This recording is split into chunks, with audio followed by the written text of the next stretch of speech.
మొదలు పెట్టుకుందాం. నాతో పాటు అందరూ ప్రార్థన చేయండి. ఓం జ్ఞానతిమిరంధస్య జ్ఞానాంజనాశలాకయం చక్షురున్మిళితం येन తస్మై శ్రీగురవే నమః. శ్రీచైతన్య మనోభీష్టం స్థాపితం येन భూతలే స్వయం రూపः కథామహ్యం దధాతి స్వపదాంతికం.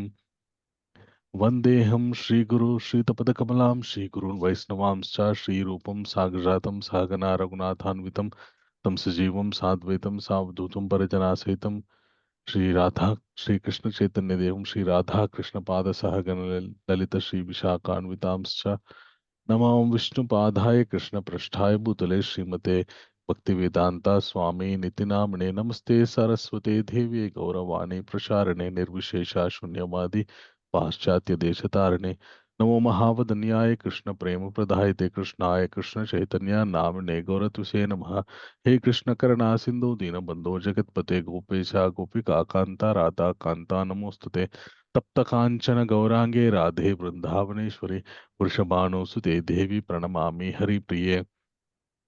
వాంఛాకల్పతరుభ్యశ్చ కృపా సింధుభ్య एव च पतितानां पावनेभ्यो वैष्णवेभ्यो नमो नमः. जय श्री कृष्ण चैतन्य प्रभु नित्यानंद श्री अद्वैत गदाधर श्रीवासादि गौर भक्तवृंदा. हरे कृष्णा कृष्ण कृष्ण हरे हरे, हरे राम राम राम हरे हरे. जय जय श्री चैतन्य जय नित्यानंद जय अद्वैत चंद्र जय गौर भक्तवृंदा. ओम नमो भगवते वासुदेवाय, ओम नमो भगवते वासुदेवाय, ओम नमो भगवते वासुदेवाय.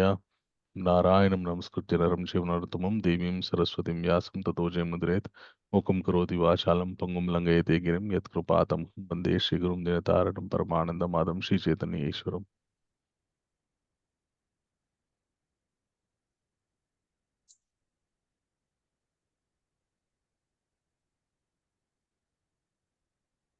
హరే కృష్ణ, అందరికీ స్వాగతం ఈరోజు కార్యక్రమంలోకి. హరే కృష్ణ ప్రభుజీ. హరే కృష్ణ ప్రభుజీ. హరే కృష్ణ ప్రభు. హరే కృష్ణ ప్రభుజీ, దండవత్ ప్రణామాలు ప్రభుజీ. హరే హరే కృష్ణ కృష్ణ ప్రభుజీ, దండవత్ ప్రణామం. హరే కృష్ణ. ఈరోజు మనము శ్రీమద్ భగవద్గీతలోని పంచాదశోధ్యాయం గురించి మాట్లాడుకోబోతున్నాం. ఈ అధ్యాయం పేరు పురుషోత్తమ ప్రాప్తి యోగ, పురుషోత్తమ యోగ అని కూడా అంటారనమాట. ఇది చాలా అద్భుతమైనటువంటి అధ్యాయము. ఈ అధ్యాయానికి ఒక ప్రాముఖ్యత ఉందన్నమాట. మనకి సనాతన ధర్మంలో ప్రతి 3 సంవత్సరాలకు ఒకసారి అధిక మాసం అని వస్తుందన్నమాట. ఆ అధిక మాసాన్ని పురుషోత్తమ మాసం అంటారు. ఆ అధిక మాసంలో ఎలాంటి శుభకార్యాలు ఏమి చేయరనమాట. సో ఆ మాసం మొత్తం ఈ అధ్యాయం చదవాలని చెప్పి చెప్తారనమాట. ఆ మాసంలో కనుక ఈ అధ్యాయం చదివితే చాలా ఫలితం వస్తుంది అని ఆధ్యాత్మికంగా ముందుకెళ్తారని చెప్పి మనకి ఆచార్యులు చెప్పారనమాట. సో అలాంటి చక్కటి పురుషోత్తమ యోగ అన్ని మనం ఈరోజు నేర్చుకుంటాం. చాలా చిన్న అధ్యాయం ఇది. భగవద్గీతలో కేవలం 20 శ్లోకాలు మాత్రమే ఉంటాయి. నిన్న 14వ అధ్యాయం మనం చర్చించుకున్నాము.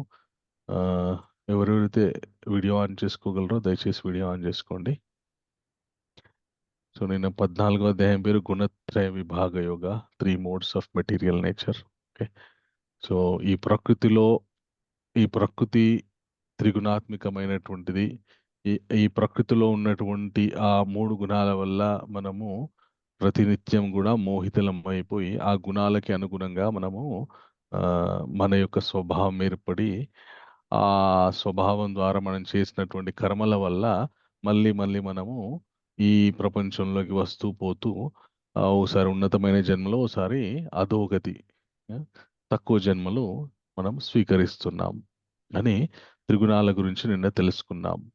అయితే నిన్నటి అధ్యాయం చివరి భాగంలో కృష్ణుడు త్రిగుణాల కంటే అతీతమైనటువంటి ఉన్నత గుణముల గురించి చెప్పాడు. శుద్ధ సత్వగుణం కంటే కూడా శుద్ధ సత్వగుణంకి వెళ్ళడం అనేటువంటిది చాలా చాలా ముఖ్యము. ఎందుకంటే ఆ శుద్ధ సత్వగుణంలోకి వెళ్తే ఇంకా మనుషుడు తిరిగి రాడు అని చెప్పేసి. అయితే చాలా బాగుంది. అంత శుద్ధ సత్వగుణం ఎప్పుడైతే ఆ శుద్ధ సత్వగుణంలో ఉన్నటువంటి వాళ్ళ యొక్క బుద్ధి ఎలా ఉంటుంది, వాళ్ళ యొక్క జ్ఞానం ఎలా ఉంటుందో కూడా నిన్న మనకి భగవంతుడు చెప్పాడు. ఓకే. సో మనకి ఈ గత 13వ అధ్యాయంలో నుండి గనుక మీరు చూసుకుంటే అన్ని జ్ఞాన సంబంధమైనటువంటి విషయాలు వస్తున్నాయి. 13వ అధ్యాయంలో అసలు ఈ శరీరం ఎలా ఏర్పడింది, ఆ, ఆ, ఎన్ని విషయాల కలయిక వల్ల ఈ శరీరం ఏర్పడింది అనేటటువంటి ప్రశ్న, మన అసలు ఈ శరీరం అంటే ఏంటి అనేటటువంటి ప్రశ్నకి భగవంతుడు అసలు ఈ శరీరం ఎలా ఏర్పడింది, ఏర్పడిన తర్వాత ఈ శరీరం ఆ, దేని వల్ల ప్రభావితమై ఆ, మనం ఈ శరీరంలో జీవిస్తున్నాము, ఇట్లాంటి విషయాల నుండి 13వ అధ్యాయంలో మొదలైన తర్వాత 14వ అధ్యాయంలో ఆ, శరీరం ఏర్పడిన తర్వాత ఈ శరీరంలో ఏ విధమైనటువంటి గుణం ద్వారా గుణం ఉండడం వల్ల ఈ శరీరం ఏ విధంగా ప్రవర్తిస్తుంది అనేటటువంటి విషయాన్ని తెలుసుకున్నాం. ఎలాగైతే ఒక కంప్యూటర్, ఒక ల్యాప్టాప్లో మనం ఏ విధమైనటువంటి సాఫ్ట్వేర్ వేస్తే అది ఆ విధంగా పనిచేస్తుంది. ఓకే. సో మనము ఆ ల్యాప్టాప్లో అన్ని చెడ్డ విషయాలతో కూడుకున్నటువంటి విషయాలకే వాడామనుకోండి ల్యాప్టాప్, ఆ ల్యాప్టాప్ చాలా మన హేయమైనటువంటిదిగా తయారైపోతుంది. అదేవిధంగా మనుష్య జీవితంలో కూడా మనం ఏ విధమైనటువంటి సాఫ్ట్వేర్ మన మెదడులోకి ఎక్కించుకుంటామో దానికి అనుగుణంగా మనం ప్రవర్తిస్తూ ఉంటాం. ఆ విషయాలు తెలుసుకున్నాం. ఇది చివరిగా నిన్న శుద్ధ సత్వగుణంకి గుణాలు, ఈ సత్వ రజస్ తమో గుణం, సాత్వికమైనటువంటి గుణం, రాజసికమైనటువంటి గుణం, తామసికమైనటువంటి గుణం, వీటికి అతీతమైనటువంటి గుణాతీతమైనటువంటి గుణం ఏదైతే ఉందో శుద్ధ సత్వగుణం, ఆ గుణంలో ఉండాలని కృష్ణ చెప్తున్నాడు. ఆ గుణంలో ఉంటే ఇంకా వాళ్ళు మళ్ళీ ఎలాంటి కర్మబంధనాల్లో చిక్కుకోరు అని చెప్పి కృష్ణ చెప్పాడు. చెప్తే ఇప్పుడు అంత చక్కటి గుణంతో ఉన్నటువంటి వ్యక్తి, అంత చక్కటి గుణాన్ని పెంపొందించుకున్నటువంటి వ్యక్తి యొక్క గమ్యం ఏమై ఉండాలి? సో ఆ విషయం గురించి ఈరోజు మనం తెలుసుకుందాం. ఓకే. అందరికీ ఒక ప్రశ్న. ఉదాహరణకి మనం ఒక మంచి మెసేజ్ లేదంటే ఒక మంచి సందేశాన్ని ఒక మంచి పేపర్ మీద రాసి ఒక చక్కటి విలువైనటువంటి ఈ కవర్లో, ఎన్వెలప్లో పెట్టి తీసుకెళ్లి పోస్ట్ బాక్స్లో వేసినాం అనుకోండి, ఏం జరుగుతుంది? రీచ్ అవుతుంది, గమ్యాన్ని రీచ్ అవుతుంది. అడ్రస్ అడ్రస్ ఉంటే రీచ్ అవుతుంది. అడ్రస్ ఉంటే రీచ్ అవుతుంది. అడ్రస్ లేకపోతే అక్కడే ఉంటుంది, బాక్స్ లో ఉంటుంది. బాక్స్ లో ఉంటుంది, లేదంటే ఎవరు వేసారో మళ్ళీ వాళ్ళకి తిరిగి వస్తుంది, రిటర్న్ వచ్చేస్తుంది కదా. సో మనం ఎంత మంచి మెసేజ్ రాసినా కూడా దానికి మనం ఒక అడ్రస్ ఇవ్వలేదనుకోండి, అది మళ్ళీ మనకే రిటర్న్ వచ్చేస్తుంది. అయ్యో ఇందులో చాలా మంచి మెసేజ్ ఉందండి, ఈ సమాజానికి ఉపయోగపడే విధంగా ఉందని తెలిసేం చదవరు దాన్ని. ఎవరు వేసారా కూడా అడ్రస్ రాయలేదు కాబట్టి గో బ్యాక్, వెనక్కి పంపించేస్తారు. అలాగే మనుష్య జీవితంలో కూడా మనము ఎంత ఉత్తమమైనటువంటి గుణాన్ని పెంపొందించుకున్నా కూడా చివరికి మన గమ్యం ఏం కావాలి అనేటటువంటి విషయం మనకి క్లారిటీ ఉండాలన్నమాట. సో నేను ఎక్కడికి వెళ్ళాలి, నేను ఏం చేరుకోవాలి, ఎక్కడికి చేరుకోవడానికి నేను నా లోపల ఉన్నటువంటి ఈ గుణాలను నేను పెంపొందించుకుంటున్నాను అనేటటువంటి విషయాన్ని మనము పరిశీలన చేసుకుంటూ ఉండాలన్నమాట ఎప్పటికప్పుడు. లేకపోతే ఏం జరుగుతుంది, చాలా మంచివాడే, మంచి గుణాలు ఉన్నాయి, కానీ ఎక్కడికి వెళ్ళాలో ఆయన జీవితంలో ఎప్పుడైనా క్లారిటీ లేదు, ఆ విషయం గురించి ఆయన సాధన చేయలేదు, కానీ మంచి ఉత్తమమైనటువంటి గుణాలతో బ్రతికాడు, మళ్ళీ ఇక్కడికే వస్తుంటాడు అనమాట. సో ఈరోజు అధ్యాయం పేరు పురుషోత్తమ యోగం. సో ఎందుకు ఆ విషయం చెప్పానంటే ఈరోజు అధ్యాయం ఆ విషయానికి సంబంధించినటువంటి విషయంగా ఉంటుందన్నమాట. సో ఈ అధ్యాయానికి మనం ఇచ్చినటువంటి పేరు HOME, హోమ్. ఓకే. హెచ్ అంటే హోమ్ ఆర్ హోటల్, ఇల్లు లేదా వాకిలి, ఏది మనం చూస్ చేసుకోవాలి అనేటటువంటి విషయం. ఓ అంటే on and on, over and over again, మళ్ళీ మళ్ళీ ఎందుకు వస్తున్నాం, ఎలా వస్తున్నాము. ఆ తర్వాత మెయింటైనర్, అంటే maintainer of the body, mind, soul, శరీరం, మనస్సు, ఆత్మల పోషకుడు ఎవరు. తర్వాత ఈ ఎసెన్స్ ఇన్ 3 వర్సెస్, సో ఒక చివరి 3 శ్లోకాల్లో మనం సారవంతమైనటువంటి విషయాన్ని ఏం గ్రహించాలో ఆ విషయం ఉంటుందన్నమాట. సో ఆలస్యం చేయకుండా ఈ అధ్యాయంలోకి వెళ్ళిపోదాం. మొట్టమొదట ఇల్లా లేక వాకిలా? ఓకే. ఇంటికి, హోటల్‌కి ఉన్నటువంటి తేడా ఏంటండి?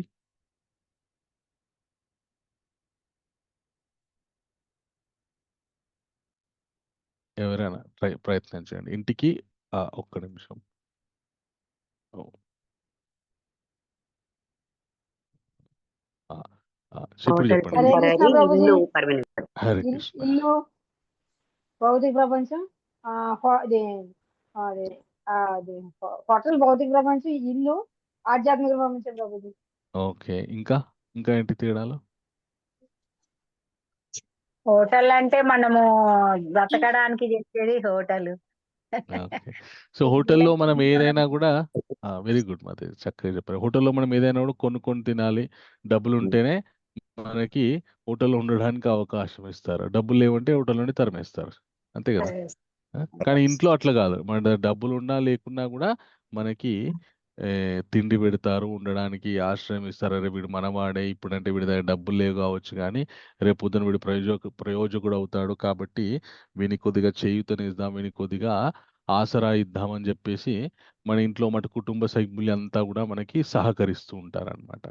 అది ఇంటికి, హోటల్‌కి ఉన్నటువంటి తేడా. సో, ఈరోజు భగవంతుడు కృష్ణ ఒక ఆహ్ అద్భుతమైన విషయాన్ని చెబుతూ మొదలుపెడతాడనమాట. సో, నాతో పాటు అందరూ చెప్పండి. శ్రీ భగవాను వాచ శ్రీభగవానువాచ ఊర్ధ్వమూలం అధః శాఖం ఊర్ధ్వమూలం అధశాకం అశ్వత్థం ప్రాహురవ్యయం అశ్వత్థం ప్రాహురవ్యయం ఛందాంసి యస్య పర్ణాని ఛందాంసి యస్య పర్ణాని యస్తాం వేద స వేదవిత్. యస్తాం యస్తాం వేదవేదవిత్. పూర్ణ పురుషోత్తముడైనటువంటి కృష్ణుడు ఏమంటున్నారంటే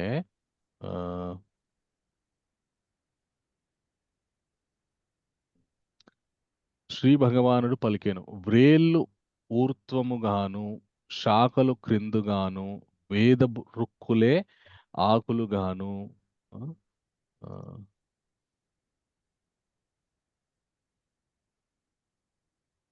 ఆకులుగాను కలిగిన శాశ్వతమైన అశ్వత్థ వృక్షం ఒకటి కలదని చెప్పబడును. ఆ వృక్షం నెరిగినవాడు వేదములో నెరిగినవాడు. ఓకే.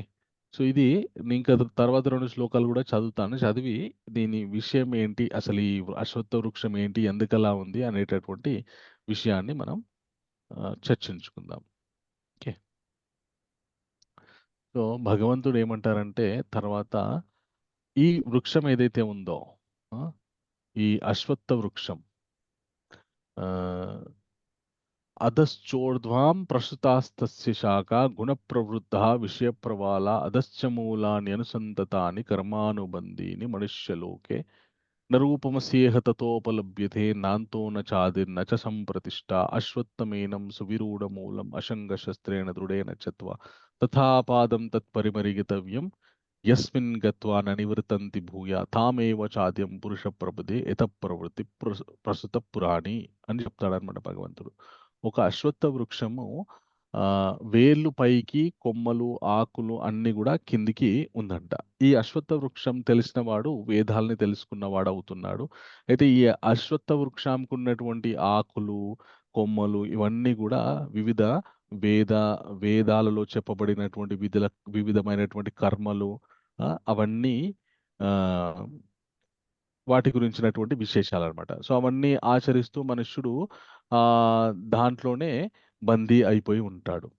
ఎవరైతే ఈ అశ్వత్థ వృక్షం యొక్క మూలాన్ని తెలుసుకుంటారో వాళ్ళు దీని జ్ఞానంతోని ఖండించి వాళ్ళు ఉత్తమ స్థితికి వెళ్తారు అని చెప్తున్నాడు అన్నమాట భగవంతుడు. అయితే దీన్ని మనం ఏ విధంగా అర్థం చేసుకోవాలి అంటే, ఇప్పుడు చెట్టు ఒక ప్రతిబింబం ఎప్పుడైతే నీటిలో పడుతుందో తలకిందులుగా ఉంటుంది. ఓకే. సో అదేవిధంగా మనకి భౌతిక ప్రపంచంలో చాలా విషయాలు మనం అనుభవిస్తూ ఉంటాం. ఓకే. సో, ఇక్కడంతా తాత్కాలికం, తాత్కాలికం అని అంటూ ఉంటాం. కానీ మీరు ఒక విషయం గ్రహిస్తే ఇక్కడ కూడా కొన్ని సుఖాలున్నాయి. ఓకే. సో, తాత్కాలికం కావచ్చు కానీ సుఖాలున్నాయి. సో, అవి ఎప్పటికీ లేవు కాబట్టి మనము ఎప్పటికీ సుఖంగా ఉండేటటువంటి ప్లేస్‌కి వెళ్ళడానికి మనం ప్రయత్నం చేస్తున్నాం. సో, ఏదైతే ఆధ్యాత్మిక ప్రపంచం ఉందో అక్కడ ప్రతినిత్యం గూడా ఆనందమయమైనటువంటి జీవితము, సుఖమయమైనటువంటి జీవితము ఉంటుంది. దాని యొక్క ప్రతిబింబమే ఈ భౌతిక ప్రపంచం. ఓకే. సో, ఇక్కడ సుఖం లేదా అంటే ఉంది. ఎప్పటికి ఉంటుందా అంటే ఉండదు. ఆ! ఒక ఇప్పుడు ఆహ్, మీరు ఏదైనా అద్దంలో ఏదైనా చూసారనుకోండి, ఎగ్జాక్ట్‌గా మీరు ఫోటో గావచ్చు, మిమ్మల్ని మీరు అద్దంలో చూసుకున్నారనుకోండి, అద్దంలో ఎగ్జాక్ట్‌గా మీరు ఎట్లున్నారో అట్లే కనిపిస్తది. నిజమా అంటే మీరేనా అంటే నేనే. కానీ నేను అద్దంలో ఉన్నటువంటిది అది ప్రతిబింబమే నిజమా అంటే కాదు. సో, అదే విధంగా ఈ భౌతిక ప్రపంచంలో గూడా అలాగే ఉంటుందనమాట. ఒకసారి ఏమైందంటే ఒక రాజ్యంలో రాజుగారి యొక్క భార్య రాణిగారు తన చెలికత్తెలతోటి పిక్నిక్ వెళ్ళారనమాట. వెళ్ళి అక్కడ ఒక మంచి సరోవరం ఉంటే దాంట్లో అందరూ కలిసి స్నానం చేశారు. స్నానం చేసే ముందు వాళ్ళ యొక్క బట్టలు, నగలన్నీ గూడా ఒడ్డు మీద పెట్టేశారనమాట. పెట్టిన తర్వాత వాళ్ళు దిగి స్నానం చేసి చాలా సేపు స్నానం అయిపోయిన తర్వాత మళ్ళీ ఒడ్డు మీదకొచ్చి అందరూ వాళ్ళ బట్టలేసుకున్నారు. ఏసుకున్న తర్వాత రాణిగారు తనకి చాలా బాగా నచ్చినటువంటి నగ ఎవరో దొంగలించినట్టు గ్రహించిందావిడ. ఆవిడ అక్కడ, ఇక్కడ అందరూ ఆవిడతో పాటు వచ్చినటువంటి చెలికత్తెలందరూ కూడా వెతుకుతున్నారు గానీ ఎక్కడ దొరకట్లేదు. ఏడుస్తూ ఇంటికెళ్ళింది. రాజుగారికి చెప్పింది. రాజా మేము ఈరోజు స్నానానికెళ్ళాం. అక్కడ నా నగ ఎవరో దొంగలించారు. మిస్ అయిపోయింది అని చెప్తుంది. చెప్పగానే రాజుగారు ఏమంటారంటే, పోతే పోయిందిలే ఇప్పుడు ఇంకోటి కొత్తది చేపిస్తాలే అని రాజుగారంటారు. రాజుగారంటే ఆవిడేమంటుందంటే, లేదు లేదు నాకదే కావాలి అంటుందనమాట. ఎందుకు? ఇంకా 10 చేపిస్తాను అట్లాంటియి అంటే, నాకదే కావాలి. అది మా పుట్టింటి వాళ్ళు పెట్టారు కాబట్టి నాకు అదే కావాలి అంటుందనమాట ఆవిడ. అనగానే ఇగ రాజుగారికి పెద్ద ఛాలెంజ్ ఇగ. ఇప్పుడు దాన్ని పట్టుకోకపోతే ఇంక రోజు రాజుగారికి ఇంట్లో తిప్పలే. ఆయన ఏం చేస్తాడు ఇంక తన సైన్యాన్ని, మంత్రులకు అందరికి చెప్తాడనమాట. ఇంక రాణిగారి నగ ఎవరో దొంగలించారు. ఆ! ఎవరు వెతికి పట్టుకొస్తారో వాళ్ళకి తగిన బహుమానం ఇవ్వబడును అని చాటింపేయండి. ఆ నగ ఎట్లుంటుందో కొద్దిగా డీటెయిల్స్ గూడా ఇవ్వండి అని చెప్తాడనమాట. చెప్పగానే ఇంకా రాజ్యంలో ఉన్నటువంటి వాళ్ళందరూ గూడా రాజుగారి నగ వెతకడానికి ప్రయత్నిస్తూ ఉంటారు. ఎందుకంటే మంచి బహుమానం వస్తుంది. రాజుగారి యొక్క మెప్పు గూడా పొందొచ్చు మనమని. వెతుకుతుంటే హ్మ్. ఏ సరోవరం దగ్గరైతే ఆ నగ మిస్ అయితుందో అక్కడొక ముని తపస్సు చేస్తుంటాడనమాట. ఆ సరోవరానికి అవతల ఒడ్డు కూర్చొని ఆయన తపస్సు చేసుకుంటూ ఉంటాడు. భటులు అక్కడ ఇక్కడ అందరూ తిరుగుతూ ఉంటారు. చూస్తూ ఉంటారు. అయితే చాలామంది వెతకడానికి ప్రయత్నిస్తుంటారు గానీ ఒకడు మాత్రం వెతకడనమాట. వాడు చెట్టెక్కి కూర్చుంటాడనమాట. కూర్చొని భటులొస్తున్నప్పుడు ఆ సరోవరంలోకి దుంకుతాడు. వాళ్ళెళ్ళిపోగానే మళ్ళీ బయటకొస్తాడు. ఇట్లా చాలా సార్లు చేస్తూ ఉంటాడనమాట. ఈ ముని గ్రహిస్తాడనమాట. వీడు చెట్టు మీద కూర్చుంటాడు, మళ్ళీ దిగుతున్నాడు, మళ్ళీ ఎక్కుతున్నాడు అని చెప్పేసి గ్రహించి సాయంకాలం అవుతుంటే ముని అడుగుతాడనమాట. "ఒరేయ్! ఏం చేస్తున్నావని?" ఏం లేదండి. ఏం లేదు. నేను ఏదో ఇక్కడ స్నానం జేయడానికి వస్తున్నాను. స్నానం జేయడానికి కూర్చున్నాను. అంటే మళ్ళీ మళ్ళీ ఎందుకు మునకలేస్తున్నావు? అదేమన్నా గంగనా? మళ్ళీ మళ్ళీ మునకలేస్తే పుణ్యం రావడానికి అంటే, లేదండి. లేదు, లేదు, లేదు. అంటాడు. నువ్వే దొంగవి. నువ్వే దొంగలించినావు చెప్పు. నేను రాజుగారికి పట్టిస్తానంటే, లేదండి నేను దొంగని కాదండి. నేను దొంగని కాదండి. మరెందుకు మళ్ళీ మళ్ళీ దాక్కుంటున్నావు సైనికులొస్తే అని అంటాడనమాట. అనగానే లేదండి. లేదు. మీకు నిజం జెప్తాను. నీకు నిజం చెప్తాను గానీ మీరు నన్ను ఏం అడగొద్దు అంటాడనమాట. సరే చెప్పు ఏంటి నిజం అంటే అతనేం చెప్తాడంటే మునికి, రాజుగారి భార్య పోగొట్టుకున్నటువంటి నగ ఎక్కడుందో నాకు తెలుసు. ఓకే. ఆ నగ ఆ సరోవరంలో ఉంది. నేను ఆ సరోవరంలోకి దిగి నగ తీసుకుందాం అనుకునేసరికి మాయమైపోతుంది. నేను మళ్ళీ చెట్టెక్కేసరికి అది కనిపిస్తుంది. అందుకే నేను మళ్ళీ మళ్ళీ దుంకుతున్నాను. మళ్ళీ మళ్ళీ తీసుకోవడానికి ప్రయత్నిస్తున్నాను. మళ్ళీ అది దొరకట్లేదు. ఇలాగా మళ్ళీ మళ్ళీ వెతుకుతున్నాను. ఆహ్, అని చెప్తాడనమాట. చెప్పగానే ఆ ముని పకపక అనేవి ఎవరు పిచ్చోడా అనగా సరోవరంలో లేదురా నీ నెత్తి మీద ఉన్నటువంటి చిట్ట చివరి కొమ్మ మీద ఉంది చెట్టు మీద. ఆ చెట్టు మీద ఉన్నటువంటి నగ నీకు ఈ నదిలో ఆ సరోవరంలో కనిపిస్తుంది. ఆ బొమ్మను చూసి నువ్వు నిజం అనుకొని మళ్ళీ దుంకుతున్నావు, పట్టుకోవడానికి ప్రయత్నిస్తున్నావు, అది దొరకట్లేదు అని చెప్తాడనమాట. చెప్పగానే అమ్మయ్య అని చెప్పేసి వాడు వెళ్ళి ఆ నగ తీసుకుంటాడనమాట. సో ఈ సృష్టిలో మనం కూడా ఎలా ఉంటుందంటే మన ప్రయత్నాలు, మన సంతోషం అంతా కూడా ఆ ప్రతిబింబంగా ఉండేటటువంటి నిజమైనటువంటి సంతోషానికి ప్రతిబింబంగా ఉండేటటువంటి సంతోషాలని పట్టుకొని మనము సంతోషంగా ఉండడానికి ప్రయత్నం చేస్తామన్నమాట. సో ఎప్పుడైతే ఇవన్నీ నా లోపల ఉన్నటువంటి గుణాల వల్ల నేను వీటిని నిజం అనుకొని భ్రమపడి వీటితో నేను సంతోషంగా ఉండడానికి ప్రయత్నం చేస్తున్నాను,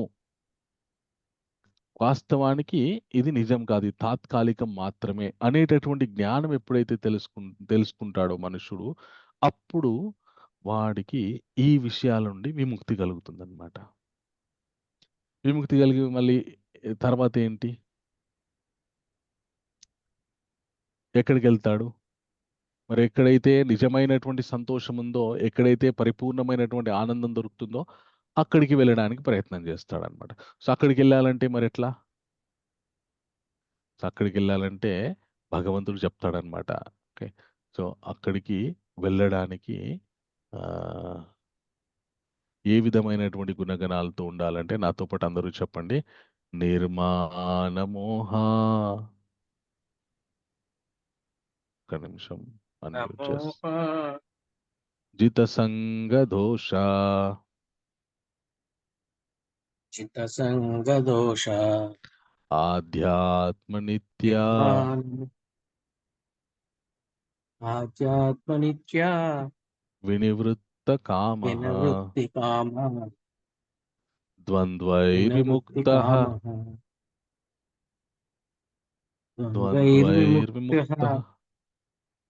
ద్వంద్వైర్విముక్త, ద్వంద్వైర్విముక్తః సుఖ దుఃఖ సమగ్నైర్ సుఖదుఃఖసమగ్నైః గచ్చంత్యమూఢాః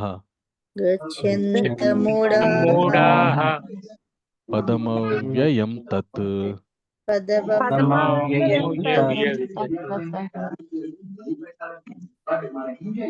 హరే కృష్ణ. ఎవరు నుండో బాగా డిస్టర్బెన్స్ వస్తుంది, అందుకే నేను మాటికి మ్యూట్ చేయాల్సి వస్తుంది. దయచేసి అందరూ మ్యూట్లో పెట్టుకోండి, కేవలం శ్లోకాలు చదివేటప్పుడు మాత్రమే అన్మ్యూట్ చేసుకోండి. ఎందుకంటే మన దగ్గర నుండి వచ్చే డిస్టర్బెన్స్ ఇతరులకి డిస్టర్బెన్స్ అవ్వకూడదు అనమాట. ఓకే, సో సంతోషం. భగవంతుడు ఏం చెప్తున్నారంటే నిర్మాణ మోహ జితసంగ దోష, ఎవరైతే మోహాన్ని జయించి ఈ భౌతిక ప్రకృతిలో ఉన్నటువంటి విషయాలతోని సాంగత్యాన్ని కూడా జయించి, వాటితో సాంగత్యం పెట్టుకోకుండా వాటితో ఉన్నటువంటి సాంగత్యాన్ని కూడా జయించి, ఆధ్యాత్మ నిత్య వినివృత్త కామ, ఎప్పుడు ఆధ్యాత్మిక అభిలాషతో ఉంటూ కామాన్ని కూడా వదిలిపెట్టేసి,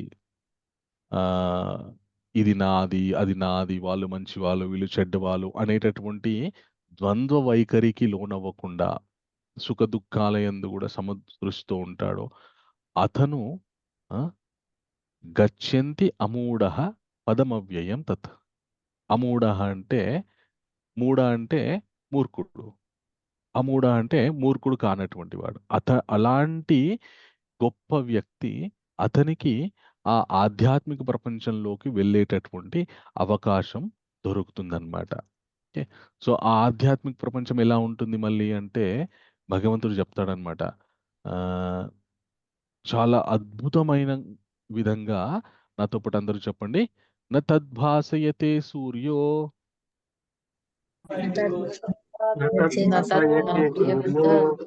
సూర్యో న శశాంకో న పావకాః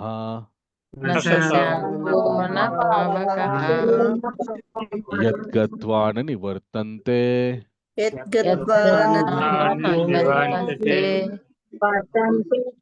తద్ధామ పరమం తద్ధామ మమ. పరమం మమ. తద్ధామ పరమం మమ. సో ఎక్కడికి వెళ్తాడు అతను అంటే ఆ అతను ఎక్కడికి వెళ్ళడానికి ఎలిజిబిలిటీ అర్హత పొందుతాడంటే భగవంతుని యొక్క దివ్యధామానికి వెళ్ళడానికి అర్హత పొందుతాడు అనమాట. ఆ దివ్యధామం ఎలా ఉంటుందంట అంటే అట్టి నా దివ్యధామము సూర్యునిచే గాని చంద్రునిచే గాని విద్యుత్తులచే గాని ప్రకాశింప చేయబడదు. దానిని చేరిన వారు తిరిగి ఈ జగత్తున ఎప్పుడునూ తిరిగి రారు. సో మనకి వెలుతురు రావాలంటే సూర్యుడో చంద్రుడో ఉదయిస్తేనే మనకు వెలుతురు అనేటువంటిది వస్తుంది. లేదంటే ప్రత్యామ్నాయమైనటువంటి విద్యుత్ లైట్లు పెట్టుకుంటే మనకి వెలుతురు ఉంటుంది. కానీ భగవంతుని యొక్క లోకం ఎలా ఉంటుందంట అంటే స్వయం ప్రకాశంగా ఉంటుందంట. అక్కడ ఉన్నటువంటి ప్రతి ఒక్క విషయం కూడా ప్రతి ఒక్క వస్తువు కూడా స్వయం ప్రకాశితమై ఉంటుందంట.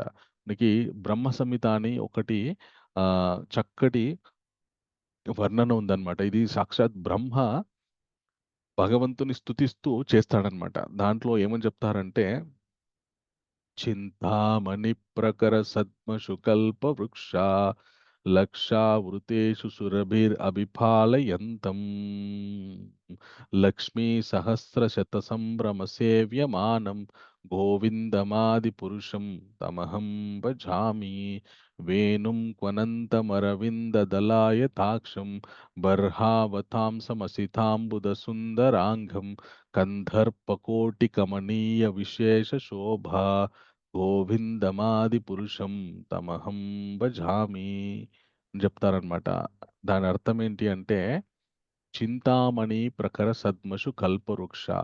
ఆ ఆధ్యాత్మిక ప్రపంచం ఎలా ఉంటుందంట అంటే చింతామణులని కొన్ని మణులు ఉంటాయన్నమాట. వాటి యొక్క స్వభావం ఏంటి అంటే అవి ఏ లోహం మీద పెట్టినా కూడా అది బంగారం అయిపోతుంది. సో అలాంటి చింతామణులతో కూడుకున్నటువంటి ప్రహారీ గోడలతో అలాగే కల్పవృక్షాలే కంబాలుగా అంటే పిల్లర్స్ లాగా. కల్పవృక్షం అంటే ఏంటి అంటే ఆ చెట్టు కింద కూర్చొని మనం ఏది కోరుకుంటే అది మనకు వస్తుందన్నమాట. నాకు కిలో బంగారం కావాలి అంటే బంగారం చేతిలో పడిపోతుంది. ఇంకేదో కావాలంటే అది చేతిలో పడిపోతుంది. అది కల్పవృక్షానికి ఉన్నటువంటి మాహాత్మ్యం అన్నమాట. సో ఈ చింతామణులతో కూడుకున్నటువంటి గోడలతో మధ్య మధ్యలో కల్పవృక్షాలతో అలాంటి ప్రహారీ గోడలతో కూడుకున్నటువంటి లోకం. అందులో ఎలా అంటే లక్షావృతేషు సురభిర్ అభిపాలయంతం. దాంట్లో గొప్ప సురభి ఈ ఆవులు ఉంటాయంట. ఆ సురభి ఆవులతో భగవంతుడు ఆడుకుంటూ ఉంటాడంట. సురభి ఆవుకున్నటువంటి గొప్పతనం ఏంటి అంటే ఈ సురభి ఆవు పాల నుండి చాలా ఔషధ గుణాలు వస్తాయన్నమాట. ఆ సురభి ఆవు సృష్టించలేదంటూ ఏది ఉండదన్నమాట. అలాగా ఆడుకుంటున్నటువంటి భగవంతుణ్ణి సాక్షాత్ లక్ష్మీదేవి పోలికతో ఉన్నటువంటి ఎంతో మంది సుందరాంగులైనటువంటి గొప్ప గొప్ప సేవకుల చేత భగవంతుడు సేవింపబడతాడంట. ఆయన ఎలా ఉంటారంటే చేతిలో వేణువు ధరించి వేణుం కొనంతం అరవింద దళాయతాక్షం.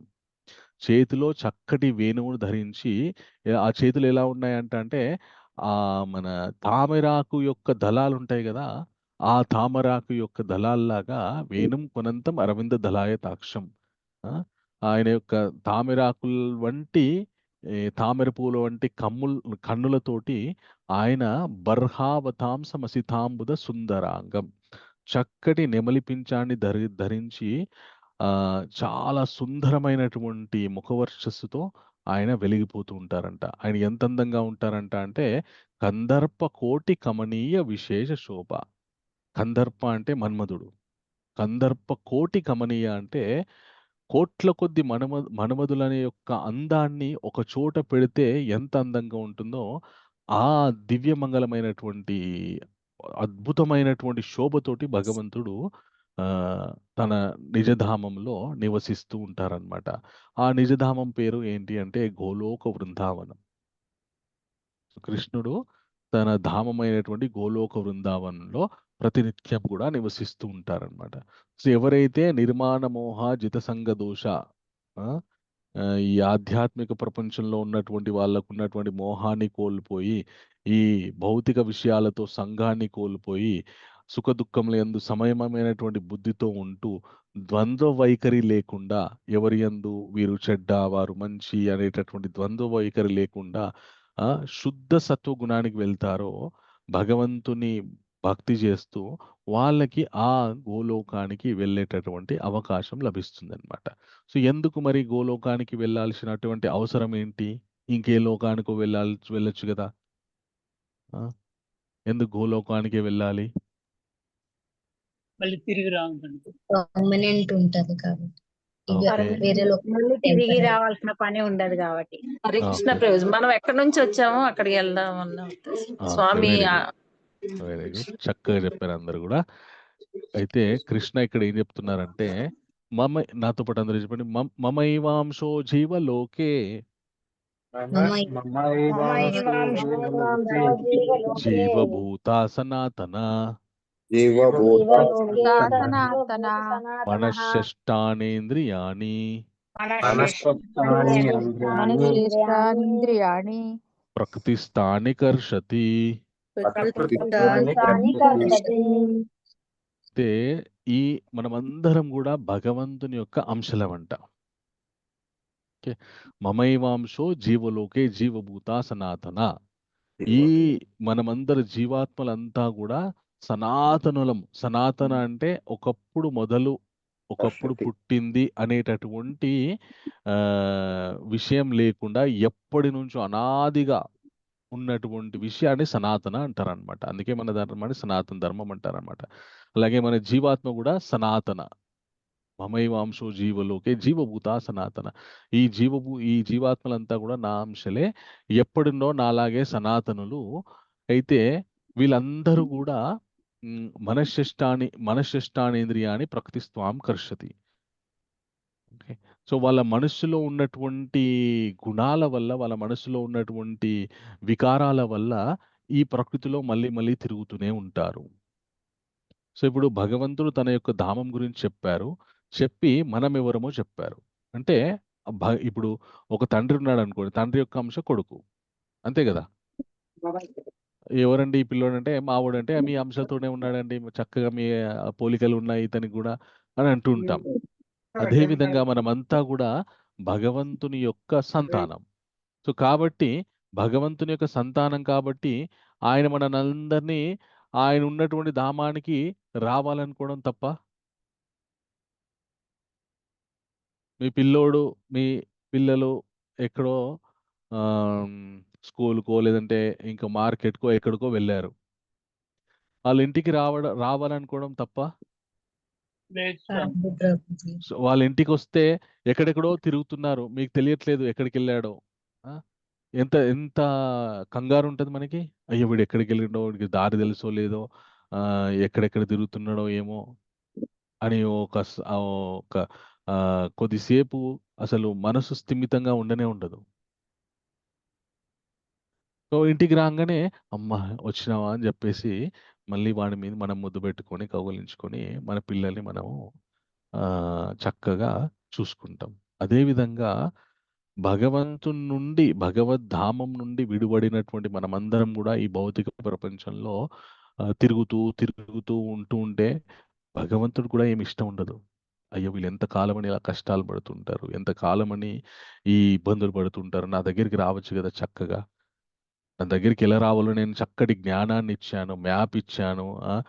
మనకి గూగుల్ ఉన్నట్టు జిపిఎస్ అని మనం ఇప్పుడు అనుకుంటున్నాం, కానీ ఈ మన జిపిఎస్ భగవంతుడు ఎప్పుడో ఇచ్చాడు అనమాట. God provided service. మనకి ఎప్పుడో ఇచ్చాడు, కానీ మనం ఆ జిపిఎస్ని పట్టుకోక మనం ఈ భౌతిక ప్రపంచంలో ఉన్నటువంటి జిపిఎస్ని పట్టుకొని ఎక్కడెక్కడో తిరుగుతున్నాం అనమాట. మనం ఆయన సంతానం కాబట్టి ఆయన తన దగ్గరికి మనం రావడానికి, మనం ఆయన దగ్గరికి రప్పించుకోవడానికి ఆయనకు కూడా ఇష్టం ఉంటుంది. సో ఈ అధ్యాయం ఎలా ఉంటుంది అంటే, ఒక తండ్రి దగ్గర నుండి తప్పిపోయినటువంటి సంతానాన్ని, పిల్లోడిని తండ్రి బతిమాలుతున్నట్టు ఉంటుందన్నమాట.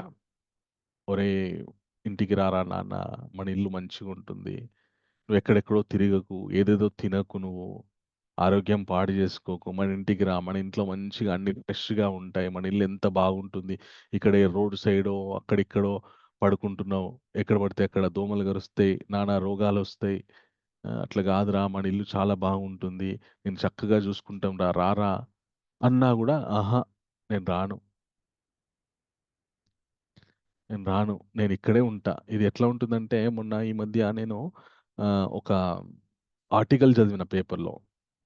అయితే హైదరాబాద్ని బెగ్గర్ ఫ్రీ సిటీ చేయాలని చెప్పేసి జిహెచ్ఎంసి వాళ్ళు ఏం చేస్తున్నారంటే, ఈ రోడ్ల మీద పాపం అక్కడక్కడ ఎలాంటి ఆవాసం లేని, నివాసం లేనటువంటి అడుకునే వాళ్ళందరినీ కూడా వాళ్ళని చక్కగా పట్టుకొని వాళ్ళకి పునరావాసం కల్పిద్దామని చెప్పేసి తీసుకెళ్ళడానికి ప్రయత్నం చేస్తున్నారనమాట. సో అలాని తీసుకెళ్ళి వీళ్ళని మన బలిపీఠం మీద పెట్టి బలిచ్చేయరు. తీసుకెళ్ళి వీళ్ళకి చక్కగా బట్టలు కొనిచ్చి, మంచిగా 3 పూట్ల ఆహారం పెట్టి, ఆరోగ్యం మంచిగుందా లేదా అని చెప్పేసి మంచి మన ఆరోగ్యం మన వైద్యం ఇప్పించి చక్కగా చూసుకుంటారు. కానీ ఈ వీళ్ళు ఎవరైతే రోడ్ల మీద పాపం విచ్చలవిడిగా తిరుగుతున్నారో వాళ్ళకి మాత్రం వాళ్ళు వెళ్ళడానికి ఇష్టం లేదు. నేను తీసుకెళ్తాను రారా, నీకు తిండి పెడతాం, 3 పూటలు మంచిగా చక్కగా చూసుకుంటామంటే కూడా నేను రాను, మీరు వెళ్ళిపోండి అని పంపించేస్తున్నారు వాళ్ళని. ఎందుకంటే అర్థం కావట్లేదు వాళ్ళకి. మేము అక్కడికెళ్తే మాకొక పునరావాస కేంద్రం ఉంటుంది, అక్కడ మంచి ఆహారం ఉంటుంది, చక్కటి వైద్యం ఉంటుంది, మేము చక్కగా ఉండొచ్చు అనేటటువంటి విషయం వాళ్ళకి అర్థం కావట్లేదనమాట. సో ఈ భౌతిక రోడ్ల మీద విచ్చలవిడిగా తిరుగుతూ ఏది దొరికితే అది తింటూ ఆరోగ్యం అప్పుడప్పుడు పాడై మళ్ళీ అదే చక్కబడి మళ్ళీ ఎక్కడెక్కడో పడుకొని మురికి ఉండేటటువంటి శరీరంతోటి తిరగడమే వాళ్ళకి నచ్చుతుంది. ఈ సృష్టిలో కూడా మనుషుల పరిస్థితి అట్లే ఉంటదనమాట. భగవంతుడు తన యొక్క ధామం ఎంత అద్భుతంగా ఉంటుంది, అక్కడ ఏ విధమైనటువంటి సౌకర్యాలుంటాయి, ఏ విధంగా మనుషుడు ఆనందంగా జీవించొచ్చు అనేటటువంటి విషయాలు చెప్పినా కూడా మనకి అది అంతా ఇవి నిజమే అంటారా అండి అని చెప్పేసి డౌట్ వస్తదనమాట. అసలు కొంతకాలం వరకు భూమి తప్ప ఇంకో లోకం ఉందనేటువంటి విషయమే తెలియదు. ఎప్పుడో శాస్త్రజ్ఞులు కనుక్కుంటే మన మన భూమితో పాటు ఇంకొక 8 గ్రహాలు ఉన్నాయంట అని తెలిసింది. కానీ మన పురాణాల్లో అనాది నుంచి మనం నవగ్రహాల్ని ఆరాధిస్తూనే ఉన్నాం భూమితో పాటు. సో ఏదైతే మన పురాణాల్లో ఇతర గ్రహాల గురించి సమాచారం ఉందో దాన్ని సైంటిస్టులు మళ్ళీ మన కొత్తగా కనుక్కుంటే అప్పుడు ఆహా నిజంగా ఉందా అని చెప్పేసి నమ్ముతున్నాం. కానీ మన గ్రంథాల్లో ఆల్రెడీ ఆ విశేషాల గురించి ఇచ్చారు. అయినా మనం నమ్మం. ఎందుకంటే మనకి వాటి మీద నమ్మకం లేదు, ఇంట్రెస్ట్ లేదు. వాటి వల్ల జరిగేటటువంటి ప్రయోజనం మనకి ఎక్కదనమాట. అందువల్ల మనం ఈ శాస్త్రాల్లో చెప్పినటువంటి భగవద్ధామం గాని, ఇంకే భగవత్ సంబంధమైన విషయాలు కూడా నిజమే అంటారా? కాదా? అనేటువంటి డౌట్ ఉంటుందనమాట. సో, ఈ డౌట్ ఎందుకొస్తుంటే మిక్స్చర్ మళ్ళీ. మనకి ప్రకృతిలో ఉన్నటువంటి విషయాలే సుఖాలు, ఈ తాత్కాలికమైనటువంటి విషయాలే సుఖాలు అనేటటువంటి గట్టి దృఢ నమ్మకంతోటి ఉంటామనమాట. ఎప్పుడైతే ఇంక అవి మనల్ని మనకి వాటి నిజ స్వరూపం చూపిస్తాయో అప్పుడు కొద్దిగా మెల్లమెల్లగా భగవంతుని వైపు వచ్చేటటువంటి అవకాశం ఉంటుందనమాట. అందుకే భగవంతుడు 7వ అధ్యాయంలో చెప్తారనమాట. ఏమని చెప్తారంటే, చతుర్విధా భజంతే మాం జనా సుకృతినోర్జున ఆర్థో జిజ్ఞాసురర్థార్థి జ్ఞాని చ భరతర్షభా అని చెప్తాడు. ఎవరైతే చాలా కష్టాల్లో ఉన్నటువంటి వాళ్ళు, లేదంటే ఆర్థిక ఇబ్బందులతో ఉన్నటువంటి వాళ్ళు, జ్ఞానం గురించి అన్వేషణ చేస్తున్నటువంటి వాళ్ళు, భగవత్ తత్వాన్ని తెలుసుకోవాలనుకుంటున్నటువంటి వీళ్ళు మాత్రమే నా దగ్గరికొస్తారు. చాలా మంది వాళ్ళ జీవితంలో విపరీతమైనటువంటి కష్టాలు లేదంటే ఆర్థిక బాధలు ఉంటేనే మెల్లమెల్లగా భగవంతుని కనెక్ట్ అవుతుంటారనమాట. కొన్ని సార్లు భగవంతుడు కష్టాలు ఎందుకు ఇస్తాడంటే ఆయనకి కనెక్ట్ అవ్వడానికి. ఎందుకంటే నా వల్లన ఈ కష్టాల నుండి బయటపడడం నా వల్ల కాదు. ఇంకెవరినైనా అడుగుదామంటే ఎవరిని అడిగినా ఎవరిని తాకినా వాళ్ళ కష్టాలు వాళ్ళకే ఉన్నాయి. ఎట్లాగైతే మనం మనకి ఆహ్ త్రిగుణాలతోటి బందీ అయిపోయి ఉన్నామనుకోండి, మనం ఒక తాడుతోని కట్టబడి ఉన్నామనుకోండి. ఆ తాడుతోని మన కట్టబడినటువంటి మన శరీరాన్ని విడిపించాలంటే, మళ్ళీ ఇంకో తాడుతోని కట్టబడినటువంటి ఇంకో వ్యక్తి దగ్గరికెళ్తే అతనేం జేయలేడు. ఏ వ్యక్తి అయితే ఏ తాడుతోని కట్టబడకుండా ఉన్నాడో, అతని దగ్గరికెళ్తేనే మన యొక్క బంధనాలన్నీ ఆయన విప్పేస్తాడు. అదేవిధంగా ఈ ప్రపంచంలో మనము ఏ గుణాల వల్ల అయితే బందీలమై ఉన్నామో, ఆ గుణాలకు అతీతమైనటువంటి వ్యక్తి దగ్గరికెళ్తేనే ఆయన మనల్ని బయటపడేస్తాడనమాట. సో, ఈ మనుష్య ఆత్మ యొక్క ప్రయాణం గురించి చెప్తాడనమాట భగవంతుడు. ఓకే. ఆహ్, శరీరమిదవాప్నోతి యచ్చాప్యుత్క్రామతీశ్వర గృహీత్వైతాని సంయాతి వాయుర్గంధాని వా శ్రియత్ అని చెప్తాడనమాట. ఎలాగైతే మన ఇంట్లో మనం ఒక చక్కటి వంటకం వండుకుంటున్నాం అనుకోండి, ఆ వంటకానికి సంబంధించినటువంటి గుమగుమలు మన ఇంట్లో నుండి వచ్చేటటువంటి గాలిలో మమేకమైపోయి పక్కింటి వాళ్ళకెళ్ళిపోయి వాళ్ళు మన ఇంట్లోకొచ్చి మనం వండుకున్నది మనకు గూడా మిగిల్చకుండా తినేస్తారు. సో, ఆ విధంగానే మన ఆత్మ, మన శరీరం, మన మనస్సులో మనం నింపుకున్నటువంటి వాసనలని అనుగుణంగా మనం ఏదైతే గుణాలు మన లోపల పెంపొందించుకుంటామో వాటిని వాసనలంటారనమాట సంస్కృతంలో. ఆ వాసనని అనుగుణంగా అవి ఎటు తీసుకెళ్తే అటు వెళ్ళిపోతుందనమాట మన ఆత్మ. శ్రోత్రం చక్షు స్పర్శనం చ రసనం గ్రహణమేవ చాధిష్ఠాయ మనసాశ్చాయం విషయాన్ ఉపసేవతే. మనము చెవులతోటి విన్నటువంటి ఏ విషయాల మీద ఎక్కువ ఇష్టాన్ని పెంచుకుంటున్నామో, అలాగే కళ్ళతోటి చూసినటువంటి ఏ విషయాల మీద ఎక్కువ ఇష్టాన్ని పెంపొందించుకుంటున్నామో, అలాగే స్పర్శ ద్వారా ఏ విషయ సుఖాల్ని మనము ఇష్టపడుతున్నామో, అలాగే నాలుక ద్వారా ఏ ఏ ఆహార పదార్థాలని మనము తినడానికి ఇష్టపడుతున్నామో, ఆ, ఇలాగా ఈ మన ఇంద్రియాల ద్వారా మనం వేటి మీద ఇష్టాన్ని పెంచుకుంటున్నామో, మనం ఎప్పుడైతే శరీరాన్ని వదిలిపెడతామో అప్పుడు ఆ ఇంద్రియాల్లో నిక్షిప్తమైనటువంటి మన ఇష్టాలకి తీర్చుకోవడానికి ఏ విధమైనటువంటి శరీరం మనకు దొరికితే మన ఇష్టాలు తీరుతాయి చాలా పుష్కలంగా. ఆ శరీరాన్ని మనకిస్తారు. ఉదాహరణకి ఒక వ్యక్తి అదే పనిగా తినడం అంటే ఇష్టం అనుకోండి. మనం 3 పూటలు తింటే ఆయన ఒక 10, 13 పూటలు తింటున్నాడనుకోండి. గ్యాప్ లేకుండా. ఆ విధంగా తినడం ఎప్పుడు ఏదో ఒకటి నములుతూనే ఉన్నాడనుకోండి. ఎప్పుడు ఏదో ఒకటి తినేటటువంటి ప్రాణి ఏది ఈ ప్రపంచంలో? పంది. పంది. పంది జన్మ వచ్చేస్తది ఆయనకి. ఎందుకంటే అదే అలవాటు చేసుకున్నాడు గదా ఆయన. ఎప్పుడు తినడం. కాబట్టి మనుష్య శరీరం శరీరంలో ఎందుకు అదైతే ఇంకా మనిషి శరీరంలో తింటున్నారనుకో అందరూ తిడుతుంటారు. "అరే! నువ్వు మనిషివా? పందివారా? ఎప్పుడు తింటూనే ఉంటావు నువ్వు" అని అందరూ తిడుతూ ఉంటారనమాట. అసలు దాని బదులు పందేయడనుకోండి ఎవరు తినరు. దాని స్వభావం అది. అంతే. దాని బ్రతుకు దాన్ని తినడమే దాని జీవితం. కాబట్టి ఎవరు ఇంకొకరు వల్ల తిట్లు పడాల్సినటువంటి అవసరం లేనటువంటి ఎప్పుడు తినే శరీరాన్ని భగవంతుడు ఇస్తాడనమాట. ఓ వ్యక్తి ఎప్పుడు నిద్రపోతున్నాడనుకోండి. నిద్ర అంటే చాలా ఇష్టం. ఆ! అస్తమానం నిద్రపోతున్నాడు. అలాంటి వ్యక్తికి మనకు కొన్ని ఎలుగుబంట్లు ఉంటాయన్నమాట. పోలార్ బియర్ అంటారన్నమాట. అవి 6 నెలలు పడుకొని 6 నెలలు మేలుకుంటాయన్నమాట. సో, అలాంటి శరీరాన్ని ఇస్తాడు భగవంతుడు. దున్నపోతులు కూడా వండుకుంటాయి కదా ప్రభుజీ. ఆ! అట్లా. ఏ జీవులు ఎక్కువ పడుకుంటాయో వాటిలిస్తాడు. భగవంతుడేం ప్రత్యేకంగా ఇవ్వడన్నమాట. మనము అడ్రెస్ రాసుకుంటున్నాం అన్నమాట. మనము ఆ గుణాలను పెంపొందించుకొని నాకిక్కడికెళ్ళాలి. నేనిక్కడికెళ్ళాలి.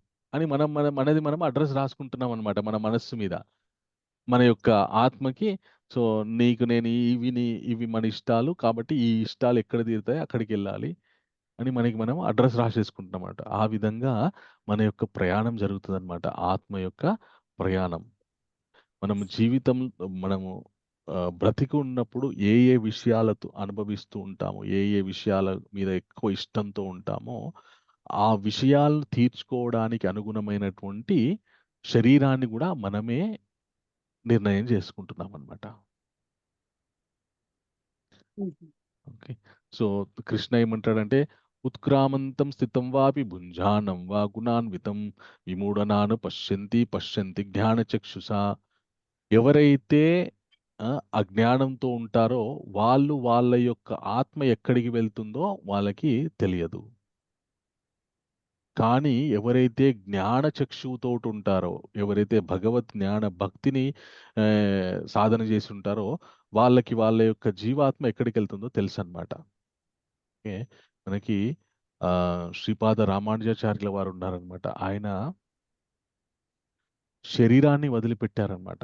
చాలా కాలం, ఆయన దాదాపు 120 సంవత్సరాలు పైచిలుక జీవించి ఆయన శరీరాన్ని వదిలిపెట్టారు. వదిలిపెట్టిన తర్వాత ఆయన యొక్క శరీరాన్ని శ్రీరంగం దేవాలయంలో ఒక చోట మన ఎవరైతే మహాత్ములు సన్యాసులు శరీరాన్ని వదిలిపెడతారో మనల్ని దహన సంస్కారాలు చేయరనమాట. వాళ్ళ శరీరాన్ని ఒక సమాధి పేర్చి ఆ సమాధిలో పెడతారనమాట.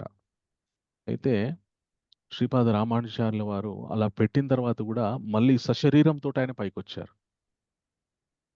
ఇప్పటికి కూడా ఆయన శరీరం మనకి శ్రీరంగంలో కనిపిస్తుంది. ఒక దేవాలయం కట్టి ఉంటుందన్నమాట. ఆ శ్రీరంగం దేవాలయంలో ఆయన శరీరం అట్లాగే ఉంటుందన్నమాట.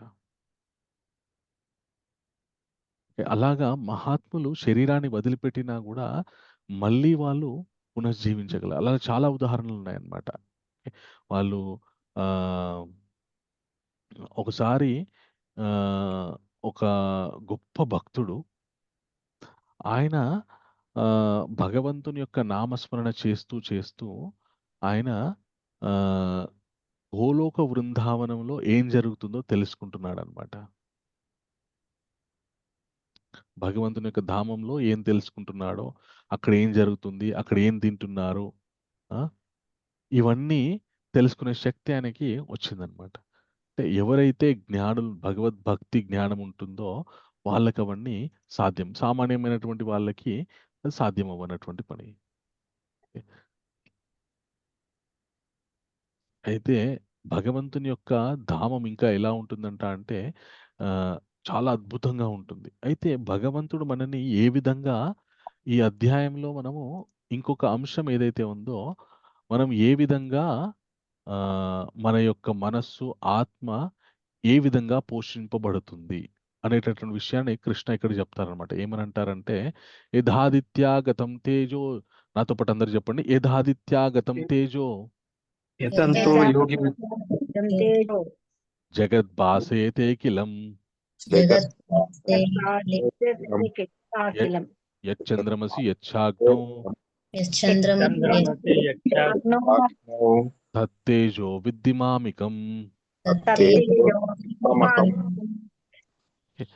సో ఈ సృష్టిలో ఉన్నటువంటి సూర్యచంద్రులకి ఇప్పుడు సూర్యుడు మనకి చక్కటి సమస్త జగమునందలి అంధకారము నశింపజేయి సూర్యుని తేజస్సు నా నుండియే ఉద్భవించుచున్నది. అదే విధంగా చంద్రుని తేజస్సు మరియు అగ్ని తేజస్సు కూడా నా నుండియే కలుగుచున్నది అని చెప్తున్నాడు అనమాట. ఇప్పుడు ఈ సూర్యచంద్ర తేజస్సుల వల్ల మనకి ఏం జరుగుతుందో మనం చూద్దాం ఇప్పుడు. ఓకే, గామావిశ్యచ భూతాని, చెప్పండి అందరూ.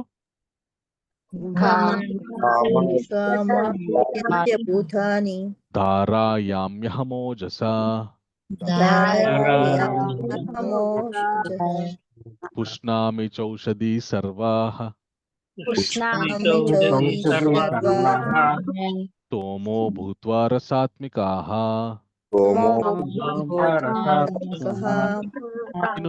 నేను ప్రతి గ్రహమునందును ప్రవేశింతును, నా శక్తి చేతనే అవి తమ తమ కక్షయందు నిలిచియున్నవి. నేను చంద్రుడనై సర్వ ఔషధులకు జీవన రసమును సమకూరుస్తున్నాను అంటున్నాడు భగవంతుడు. ఇప్పుడు మనకి కాయగూరలు, పళ్ళు ఇవన్నీ పండాలంటే సూర్యరశ్మి ఎంత అవసరమో చంద్రుడి యొక్క కాంతి కూడా అంతే అవసరం. ఎందుకు అంటే చంద్రుడి యొక్క కాంతి ద్వారా కాయగూరలోకి, పళ్ళలోకి చక్కటి రసము ఏర్పడుతుందన్నమాట. ఒకవేళ మీరు ఒక పండునో లేదంటే ఒక కూరగాయనో తీసుకెళ్ళి కేవలం ఎండలోనే పెట్టండి ప్రతిరోజు, అదేమైపోతుందంటే ఎండిపోతుంది కొన్ని రోజులు అయిన తర్వాత. దాంట్లో అసలు రసం అనేటువంటిదే ఉండదు. సో ఎప్పుడైతే ఒక కాయగూరలు మీద చంద్రకాంతి ప్రసారిస్తుందో, అప్పుడు ప్రసారం అవుతుందో, అప్పుడు వాటిలోకి ఔషధ గుణాలతో కూడుకున్నటువంటి రసం ఏర్పడుతుంది అనమాట. అది తినడం వల్ల మనకి ఆరోగ్యం బాగుంటుంది, మనము చక్కగా జీవించగలం. ఇప్పుడు భగవంతుడి యొక్క శక్తి వల్లనే ఇది జరుగుతుంది. సో మనుష్య యొక్క జీవితం ఎలా ఉంటుంది అంటే మనుషుడు జన్మిస్తాడు.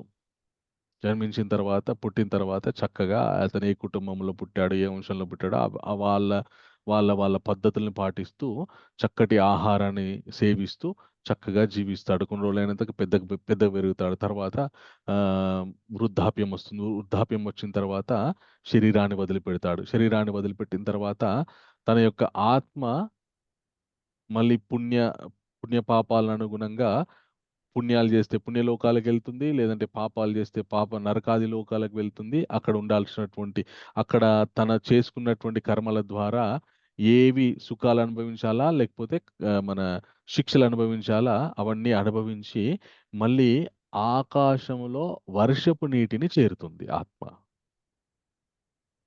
ఆ వర్షపు నీరు వర్షించడం వల్ల ఆ నీటిని ద్వారా ఆ పళ్ళు, కాయగూరలు ఇవన్నీ కూడా పుడతాయి.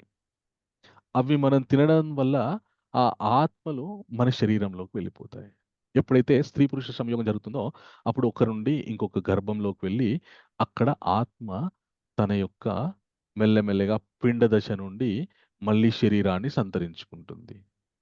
మళ్ళీ శరీరం అంతా కూడా ఎట్లా వస్తుంది? మళ్ళీ ప్రకృతిలో వచ్చినటువంటి ఈ ఆహారాన్ని మనం తింటూ ఉంటే మన శరీరం అలాగే మన ఈ స్త్రీ శరీరంలో ఉన్నటువంటి ఆ పిండం కూడా పెరుగుతుంది. ఆ విధంగా మళ్ళీ నవమాసాలు గర్భవాసం చేసిన తర్వాత మళ్ళీ జీవాత్మ జన్మ తీసుకుంటుంది. ఇలాగ ఇది ఒక చక్రం అన్నమాట. పుడతాడు, కొన్ని రోజులు ఆడుకుంటాడు, తిరుగుతాడు, అన్ని అనుభవిస్తాడు, మళ్ళీ శరీరాన్ని వదిలిపెడతాడు.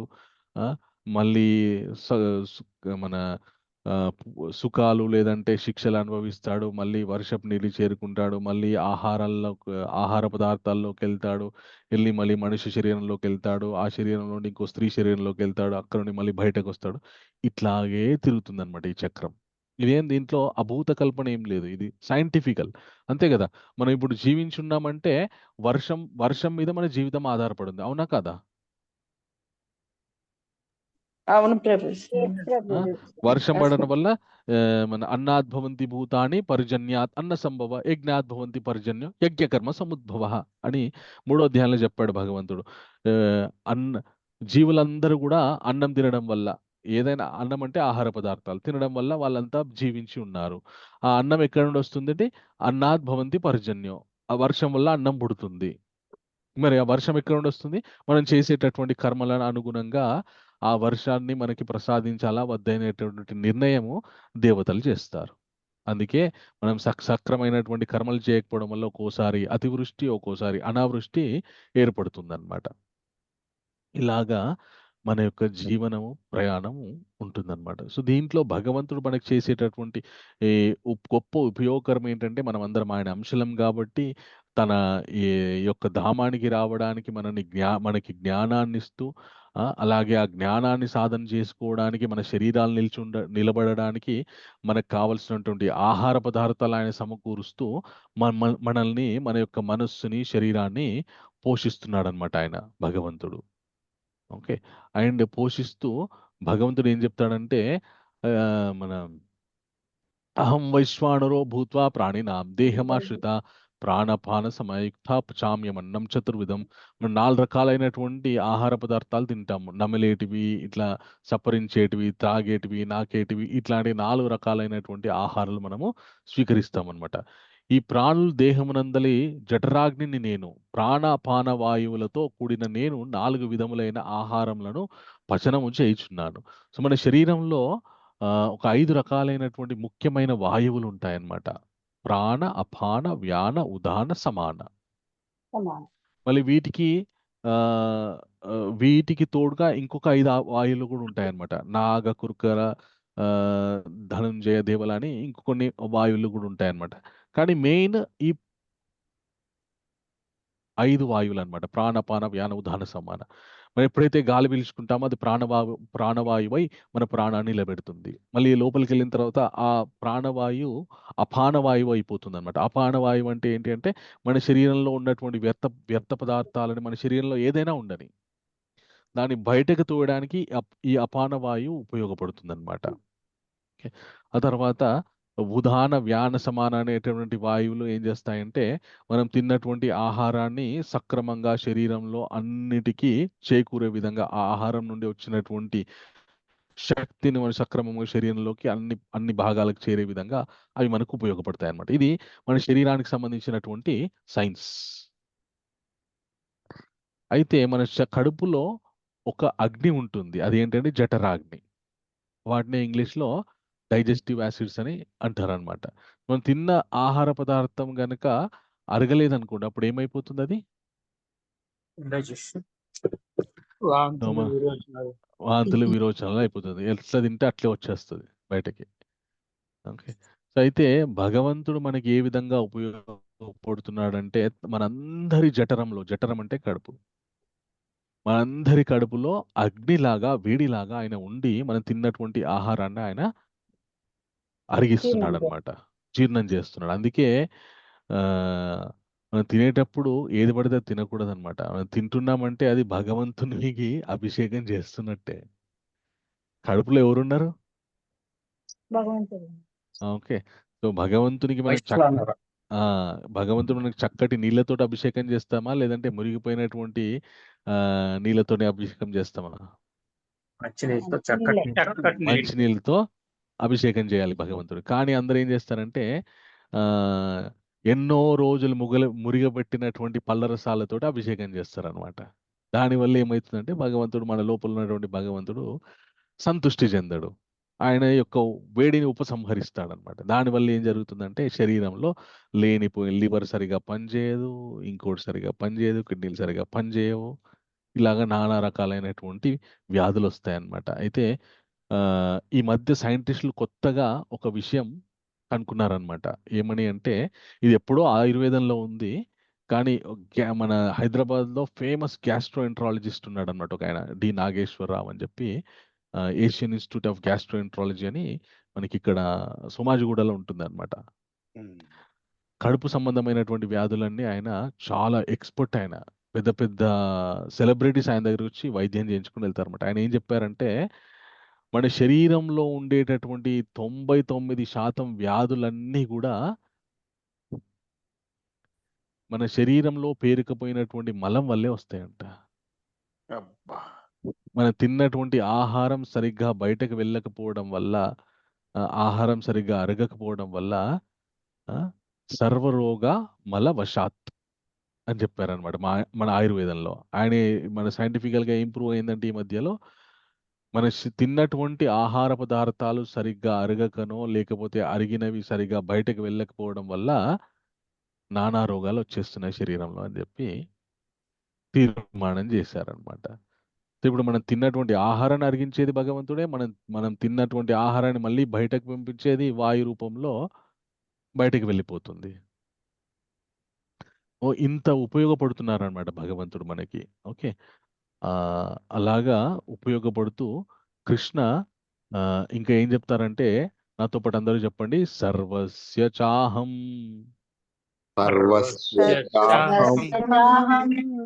హృది సన్నివిష్టో మత్తః స్మృతిర్ జ్ఞానం అపోహనం చ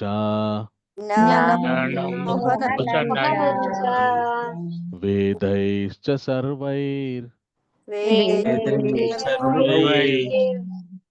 అహమేవ వేద్యో వేదాంతకృత్ వేదవిదేవ చాహం.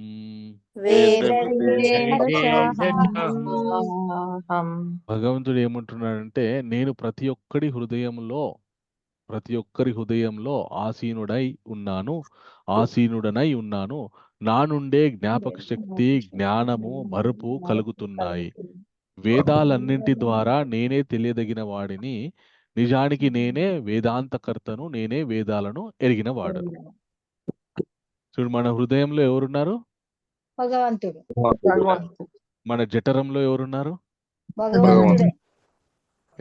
సో మన సమస్త శరీరంలో భగవంతుని యొక్క శక్తి ఉంది అన్నమాట. అందుకే భగవంతుడు ఎప్పుడో చెప్పాడు అనమాట, బలం బలవతాం చాహం, మనుష్యుల్లో ఉండేటటువంటి బలాన్ని నేను అని చెప్పి.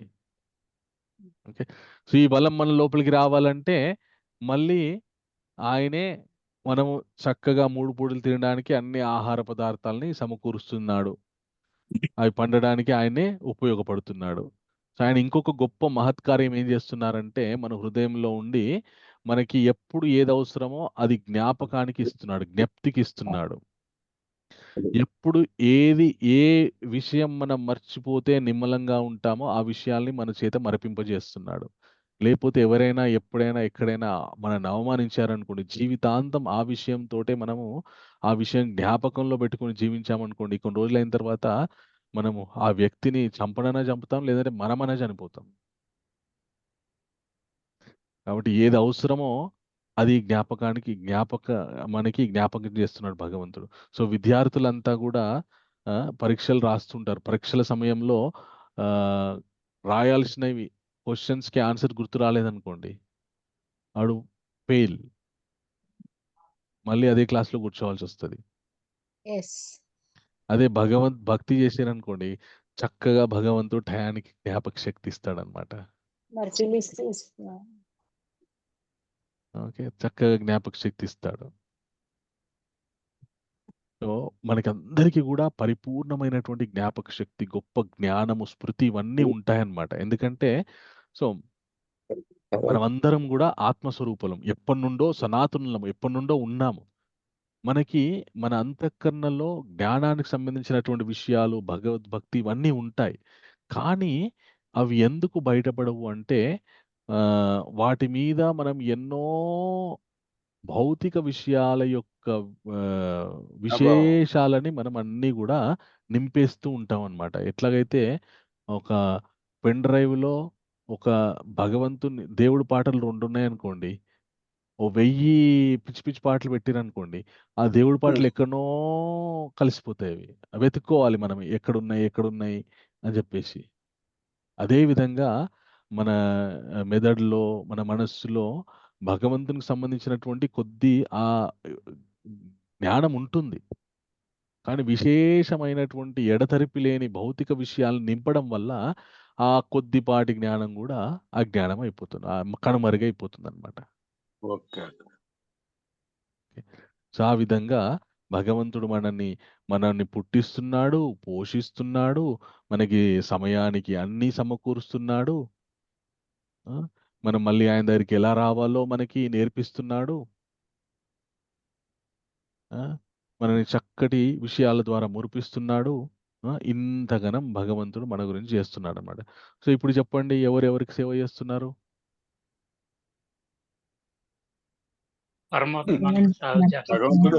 భగవంతుడే మనకు సేవ చేస్తున్నాడు. భగవంతుడే మనకు సేవ చేస్తున్నాడు. మనం ఏదో సేవ చేస్తున్నాం అని అనుకుంటున్నాం. నేనండి గుడికి వెళ్ళి మన చాలా సేవ చేసిన, లేదంటే నేను గుడికి వెళ్ళి దేవుడు పాపం భగవంతుడి దగ్గర డబ్బులు అయిపోయినాయేమో, నేను 100 రూపీస్ ఇచ్చానండి, చందా రాసేసిన, నేను హుండీలో 100 వేసేసిన నేను అని చెప్పుకుంటుంటాం అనమాట. సో మనకి అది రావడానికి భగవంతుని యొక్క సృష్టిలో అది మన దాకా రావడానికి ఎంత కథ నడిచిందో ఇదేం గుర్తుండవు అనమాట మనకి. దాన్ని సంపాదించుకోవడానికి మనకి ఎంత నాలెడ్జ్ అవసరమో, ఎంత చాకచక్యం అవసరం, అవన్నీ ఎక్కడ నుండి వస్తున్నాయో అవన్నీ అనవసరం. ఎందుకు భగవంతుని మీద భక్తి పెంచుకోవాలి, భగవంతుని గురించి చింతన పెంచుకోవాలి అంటే అది ఆయన మన నిజమైనటువంటి తండ్రి, మనని చక్కగా పోషిస్తున్నాడు కాబట్టి మనము ఆ కనీసం ఆ కృతజ్ఞత చూపించడానికి ప్రయత్నం చేయాలన్నమాట. మీ పిల్లోడే ఉన్నాడనుకోండి, మీరు అన్ని చెప్పుల దగ్గర నుండి, అండర్వేర్ దగ్గర నుండి అన్నీ స్పాన్సర్ చేస్తారు మీరు వాడికి. కనీసం మీరు వస్తే వాడు నిలిచోడు. కొన్ని నీళ్ళు తెచ్చిరా అంటే కూడా, పోన్ నాన్న నేను తెచ్చాను అంటారు. అప్పుడు ఎట్లా అనిపిస్తుంది మనకి? అరే నిన్న నా పుత్రుడా పాపిష్టుడా వీడా అని అనిపిస్తుంది. వీడు పుత్రుడా పాపాత్ముడా, నేను నేను పిల్లోని పెంచుతున్నానా లేకపోతే నా పగవాన్ని పెంచుతున్నానా నా ఇంట్లో అనిపిస్తుందా? అనిపించదా? అవును. సో మరి మన భగవంతుని గురించి చింతన పెట్టుకోకపోతే మన గురించి భగవంతునికి ఏమని అనిపించాలి? ఆ? కాబట్టి భక్తి అనేటువంటిది మనం భగవంతునికి చేసేటటువంటి ఏదో భగవంతుని మీద ఔదార్యం చూపించడం కాదు, మనని మనం ఉద్ధరించుకోవడానికి చేసేటటువంటి గొప్ప విషయం అన్నమాట. ఓకే. సో తర్వాత ఆ, చాలా ముఖ్యమైనటువంటి విషయాలు చెప్తాడు, ముఖ్యమైన శ్లోకాలు, ఎసెన్స్. ఓకే. సో కృష్ణ ఏం చెప్తున్నారంటే, త్వా ఇమౌ పురుషో లోకే స్వామిమ పురుషోలోకే క్షరచక్షర ఏవచ శరః శర సర్వాణి భూతాని సర్వాణి భూతాని కుటస్థో అక్షర ఉచ్యతే.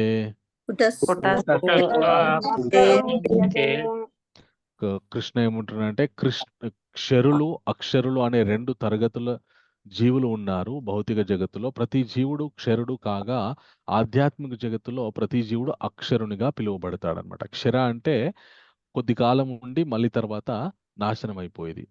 అక్షర అంటే ఇంక ఎప్పటికీ నాశనం అవ్వడం అనేటువంటి విషయమే లేకుండా పరిపూర్ణంగా తేజవంతంగా ఉండేటటువంటి విషయం ఏదైతే ఉందో అది అక్షరం అన్నమాట.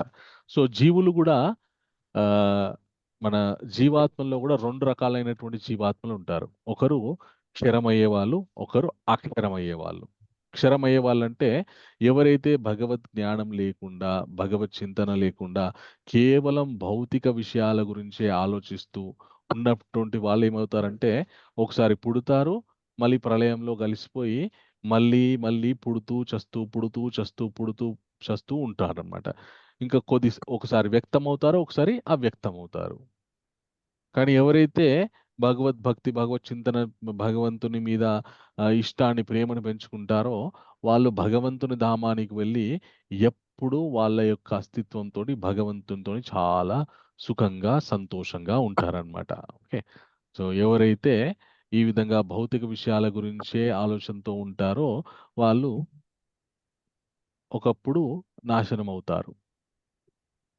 కానీ భగవంతునితో సాంగత్యం మెచ్చుకున్నవారు ఎప్పటికీ ఉంటారనమాట. అందుకే కృష్ణ ఏమంటారంటే, ఉత్తమ పురుషస్త్వన్య పరమాత్మేత్యుదాహృత యో లోకత్రయం ఆవిశ్య బిభర్త్యే అవ్యయ ఈశ్వర.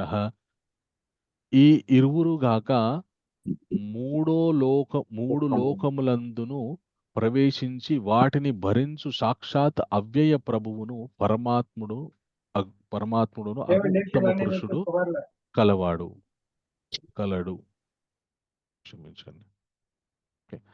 సో ఈ ముల్లోకాలకి అతీతమైనటువంటి ఆ ఉత్తమ పురుషుడు ఒకడున్నాడు అని చెప్తున్నాడు భగవత్. ఆయన ఎవరు అంటే, యస్మాత్ అక్షరమతి తోహం అక్షరాదపి చోత్తమ అతోస్మి లోకే వేదే చ ప్రతీత పురుషోత్తమ. అక్షర పురుషులకు అతీతుడను ఉత్తమోత్తముడను అగుటచే నేను జగమునందును మరియు వేదములందును పురుషోత్తమునిగా ప్రసిద్ధి నొందితిని.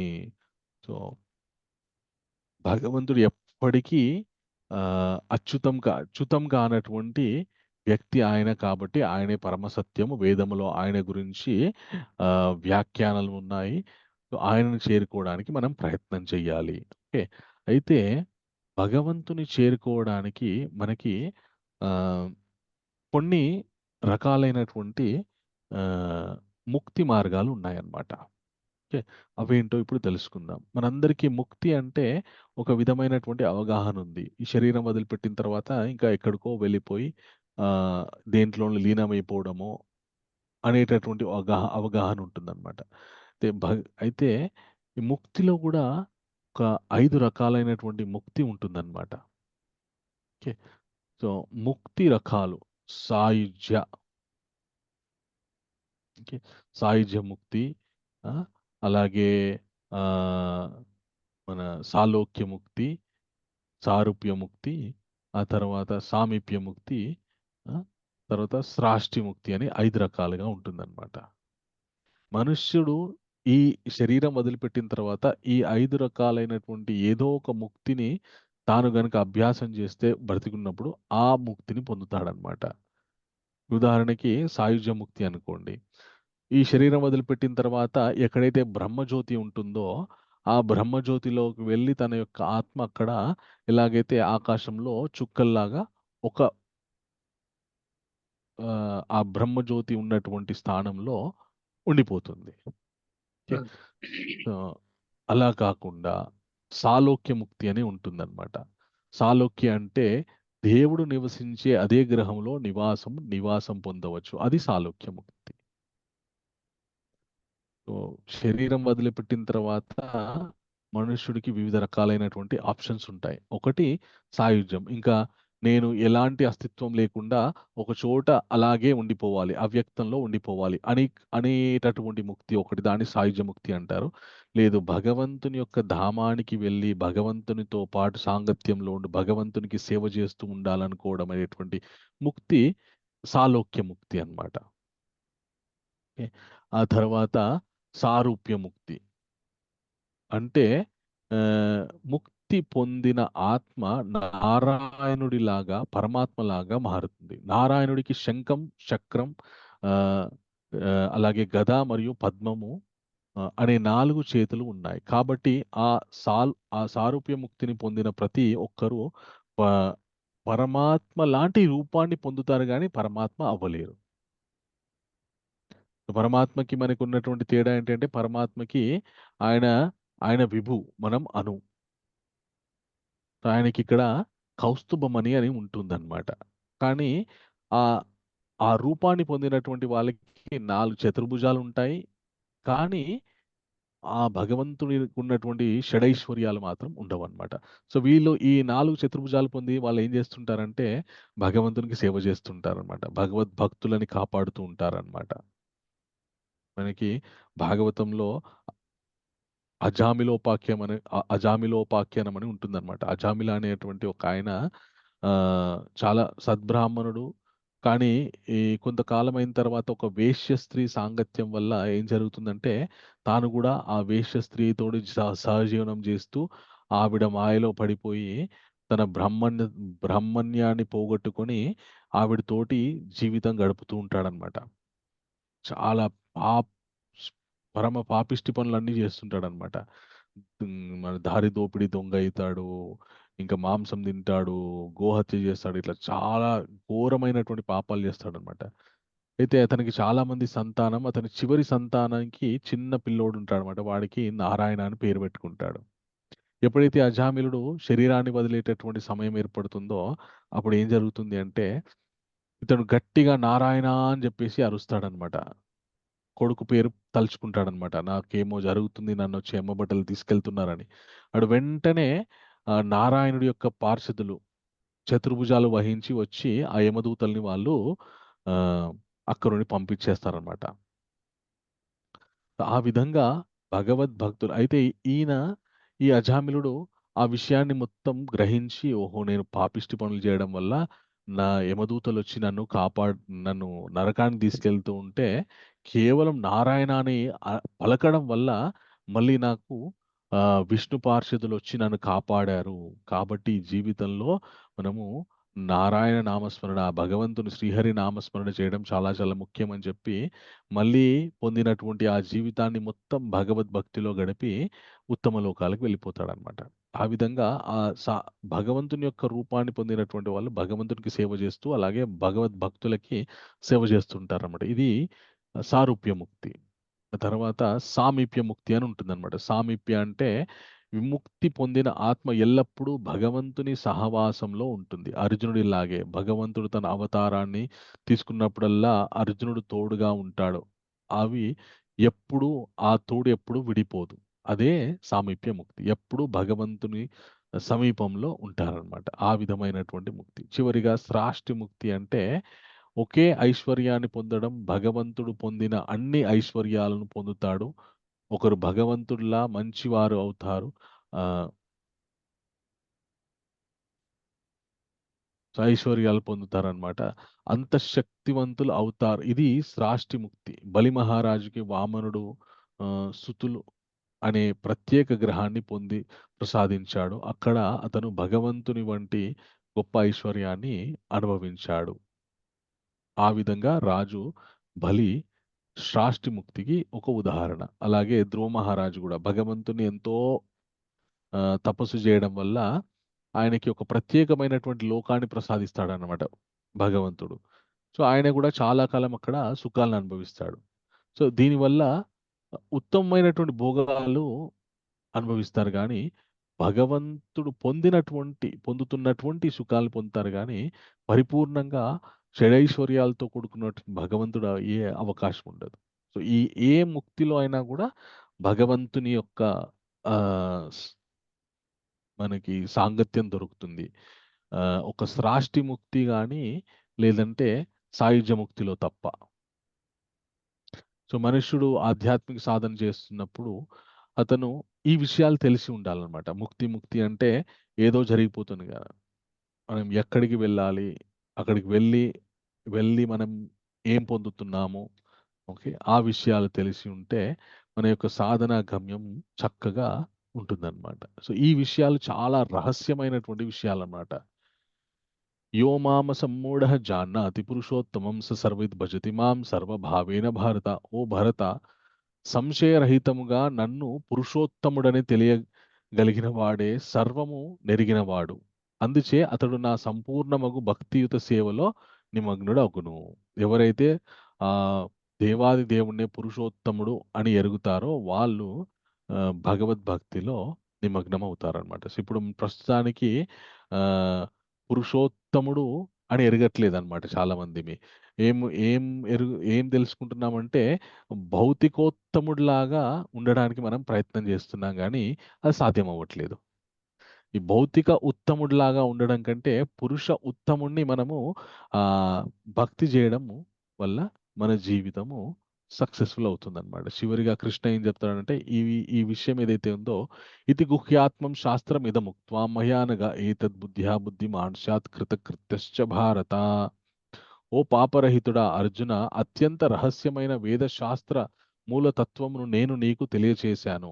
దీనిని అర్థం చేసుకున్న వ్యక్తి జ్ఞాని అవుతాడు మరియు సాధించవలసినది అంతా నెరవేర్చిన వాడు అవుతాడు. ఎవరైతే ఈ విషయాలు మనము ఈ భౌతిక ప్రపంచం కేవలం ఆధ్యాత్మిక ప్రపంచం యొక్క ప్రతిబింబం మాత్రమే. ఓకే, ఆ ప్రతిబింబాన్ని చూసి మనం సంతోషపడుతున్నాము కానీ ఆ ప్రతిబింబానికి ఏదైతే మూలము రూపముందో ఆ రూపాన్ని మనం తెలుసుకోవాలి. ఆ జ్ఞానం అనేటటువంటి ఆయుధంతో మనకున్నటువంటి అజ్ఞానాన్ని తొలగించుకొని ఆ నిజరూపమైనటువంటి భగవంతుని ధామానికి వెళ్ళడానికి మనం ప్రయత్నం చేయాలి. అలాగే అక్కడికి వెళ్ళాలంటే మనకి మోహము, భౌతిక విషయాలతో సాంగత్యము ఇట్లాంటి విషయాలకి దూరంగా ఉంటే మనకు అక్కడికి వెళ్ళే అర్హత కలుగుతుంది. సో మనం అక్కడికి వెళ్ళాలి అంటే మనం భగవంతుని యొక్క అంశలం, భగవంతుని యొక్క సంతానం కాబట్టి ఆయన ఉన్న చోటికి తండ్రి ఎలాగైతే తన పిల్లలు తన దగ్గరికి రావాలని కోరుకుంటాడో భగవంతుడు కూడా అదే విధమైనటువంటి కోరికతో ఉంటారనమాట, మనం ఆయన దగ్గరికి రావాలని. సో ఆ విధంగా మనం కూడా వెళ్ళడానికి మన తండ్రిని కలుసుకోవడానికి మనం ప్రయత్నం చెయ్యాలి. ఓకే, సో ఆ చేసే క్రమంలో మనం ఎందుకు భంగపడుతున్నాము, అది ఎందుకు ఆ ప్రయత్నం మనం పరిపూర్ణంగా ఎందుకు చేయలేకపోతున్నామంటే ఈ భౌతిక స్పర్శతోటి మన మనస్సులో లేనిపోని వాటి గురించినటువంటి ఇష్టాలని పెంచుకోవడం వల్ల వాటికి అనుగుణమైనటువంటి శరీరాలు మళ్ళీ మళ్ళీ పొందుతూ ఆ ఉత్తమమైనటువంటి స్థితికి దూరం అయిపోతున్నాము.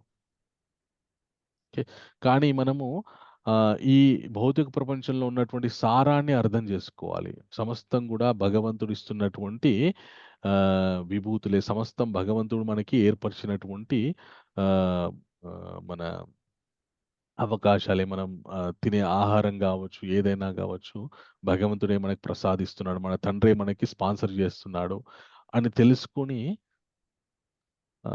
అప్పుడు మనము ఆయన దగ్గరికి వెళ్ళడానికి మనం ప్రయత్నం చేయాలి. ఇది చాలా చాలా రహస్యమైనటువంటి విషయం అర్జున.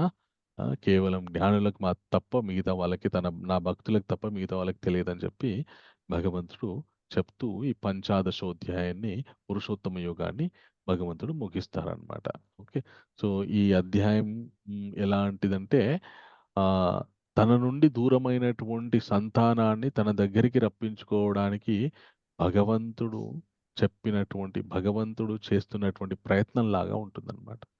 ఎందుకంటే మనం దేన్ని చూసి మనము నిజం అనుకుంటున్నామో అది నిజం కాదని, అది తెలిసి నిజమైనటువంటి దానికి మనం వెళ్ళాలనే ప్రయత్నం చేస్తామని చెప్పి మనకి ఈ జ్ఞానాన్ని భగవంతుడు మనకి ఇచ్చాడనమాట. సో మనము బతికున్నంత కాలము భగవద్భక్తి చేస్తూ మన యొక్క ఆత్మకి చివరికి భగవంతుని చేరుకోవాలనేటటువంటి అడ్రస్ మనం ఇవ్వాలన్నమాట. ఇస్తే అప్పుడు మనం అవలంబించినటువంటి సత్వగుణం, శుద్ధ సత్వగుణం ఇవన్నీ కూడా పరిపూర్ణంగా ఫలిస్తాయి.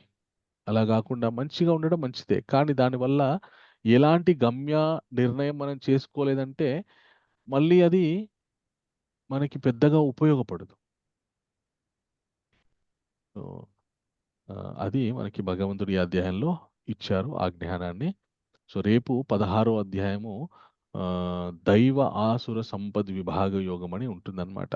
దైవీ గుణాలు ఉన్నటువంటి వాళ్ళు ఎలా ఉంటారు, దైవీ గుణాలంటే ఏంటి, అసుర ప్రవృత్తి రాక్షస గుణాలు ఉన్నటువంటి వాళ్ళు ఎలా ఉంటారు, ఆ, రాక్షస గుణాలంటే ఏంటి, రాక్షస గుణాల వల్ల ఏం జరుగుతుంది అని చెప్తాడనమాట. ఈరోజు మంచి ఆ, గుణాలు పెంపొందించుకుంటే ఎక్కడికి వెళ్తారో చెప్పారు.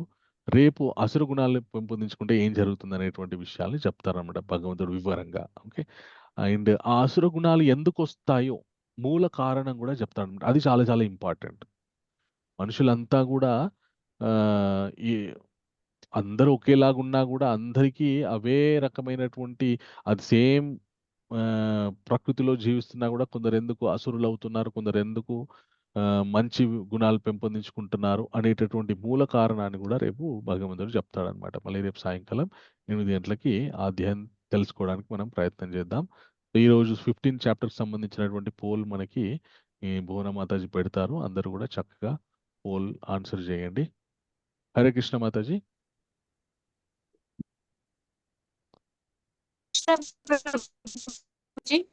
మాతాజీ పోల్ పెట్టండి.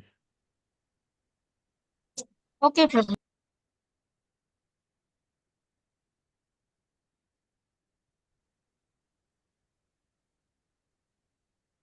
మొట్టమొదటి ప్రశ్న, ఈ అధ్యాయంలో భగవంతుడు వృక్షాన్ని ఎలా వివరించాడు? సాధారణ వృక్షం, భౌతిక వృక్షం, మూలం పై వైపుకు, శాఖల కింది వైపుకున్న వృక్షంగా.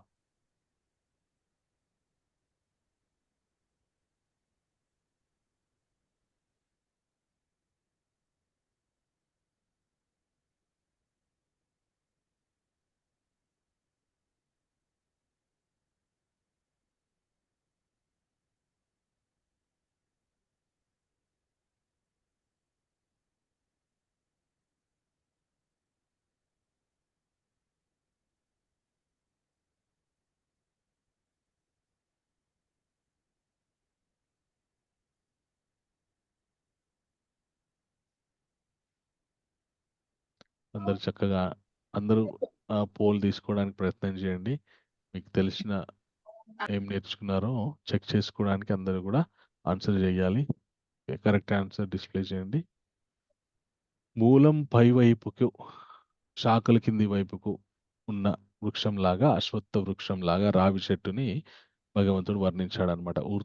ఊర్ధ్వమూలం అత శాఖం. థ్యాంక్ యూ మాతాజీ. Second question.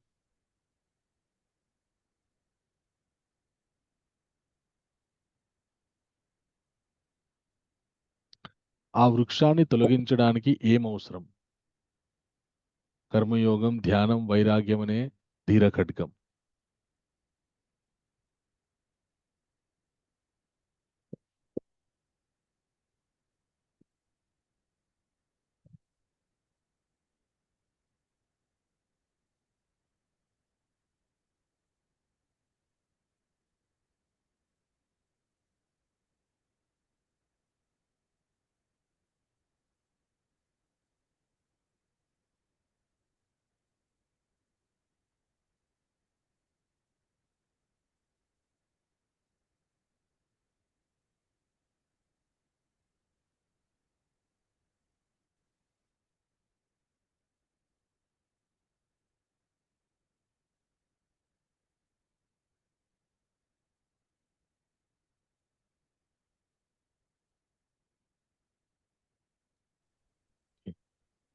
కరెక్ట్ ఆన్సర్ వైరాగ్యం అనే ధీర ఖడ్గం.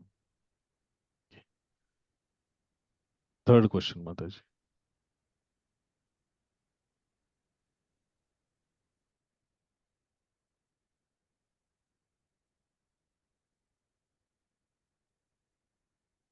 థర్డ్ క్వశ్చన్, భగవంతుని ధామాన్ని పొందిన వారు తిరిగి ఎలాంటి స్థితిని పొందుతారు? మళ్ళీ జన్మిస్తారు, నరకంలో పడతారు, తిరిగి భౌతిక లోకంలోకి రారు.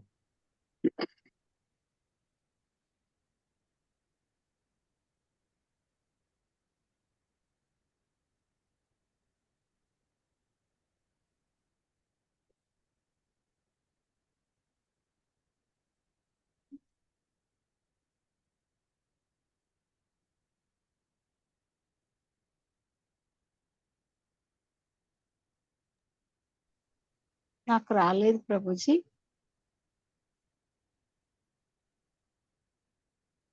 మాటలు కూడా వస్తలేవు. వాయిస్ కూడా రా. క్షమించండి, నేను మ్యూట్లో ఉన్నాను, క్షమించండి. ఆ, ఒక్కోసారి ఫోన్లో అంటే ఏమన్నా మీరు వేరే యాప్ ఏమైనా యాక్సెస్ చేస్తే డిస్ప్లే అవ్వదు. బట్ క్వశ్చన్ అయితే అది, భగవంతుని ధామాన్ని పొందిన వారు తిరిగి ఎలాంటి స్థితిని పొందుతారు? మళ్ళీ జన్మిస్తారు, నరకంలో పడతారు, తిరిగి భౌతిక లోకంలోకి రారు. సో ఈ మూడు తిరిగి భౌతిక ఆప్షన్స్. లోకం రాదు. Okay, thank you. Answer display చేయండి మాతాజీ.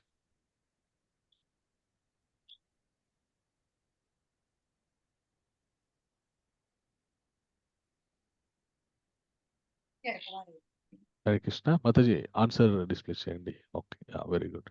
తిరిగి భౌతిక లోకంలోకి రారు.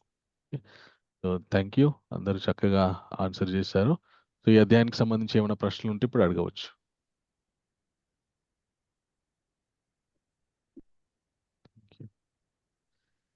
Thank you, welcome Manju Mataji. Okay, so ఎవరికైనా ఏమైనా ప్రశ్నలు ఉన్నాయా? రేపు ఏకాదశి అండి మాతాజీ. అవును మాతాజీ, రేపు ఏకాదశి. హరే కృష్ణ ప్రభుజీ. హరే కృష్ణ. ప్రభుజీ ఇప్పుడు క్లాస్ ఆలకింటున్నాం కదా, ఆలకింత ఒకవేళ హరే కృష్ణ మంత్రం జపించచ్చా జపించకూడదా? ఎక్కడికి వెళ్తున్నా నాకు అర్థం కాలేదు మాతాజీ, మళ్ళీ ఒకసారి అడగండి. క్లాసు ఆలకించు ఓకే, నోరు ఖాళీగా వింటున్నారు ఉంది కదా. కదా అని ఆలోచన. క్లాస్ వింటున్నప్పుడు హరే కృష్ణ జపించచ్చా? మంత్రం చెప్పించచ్చా అని అడుగుతున్నారా?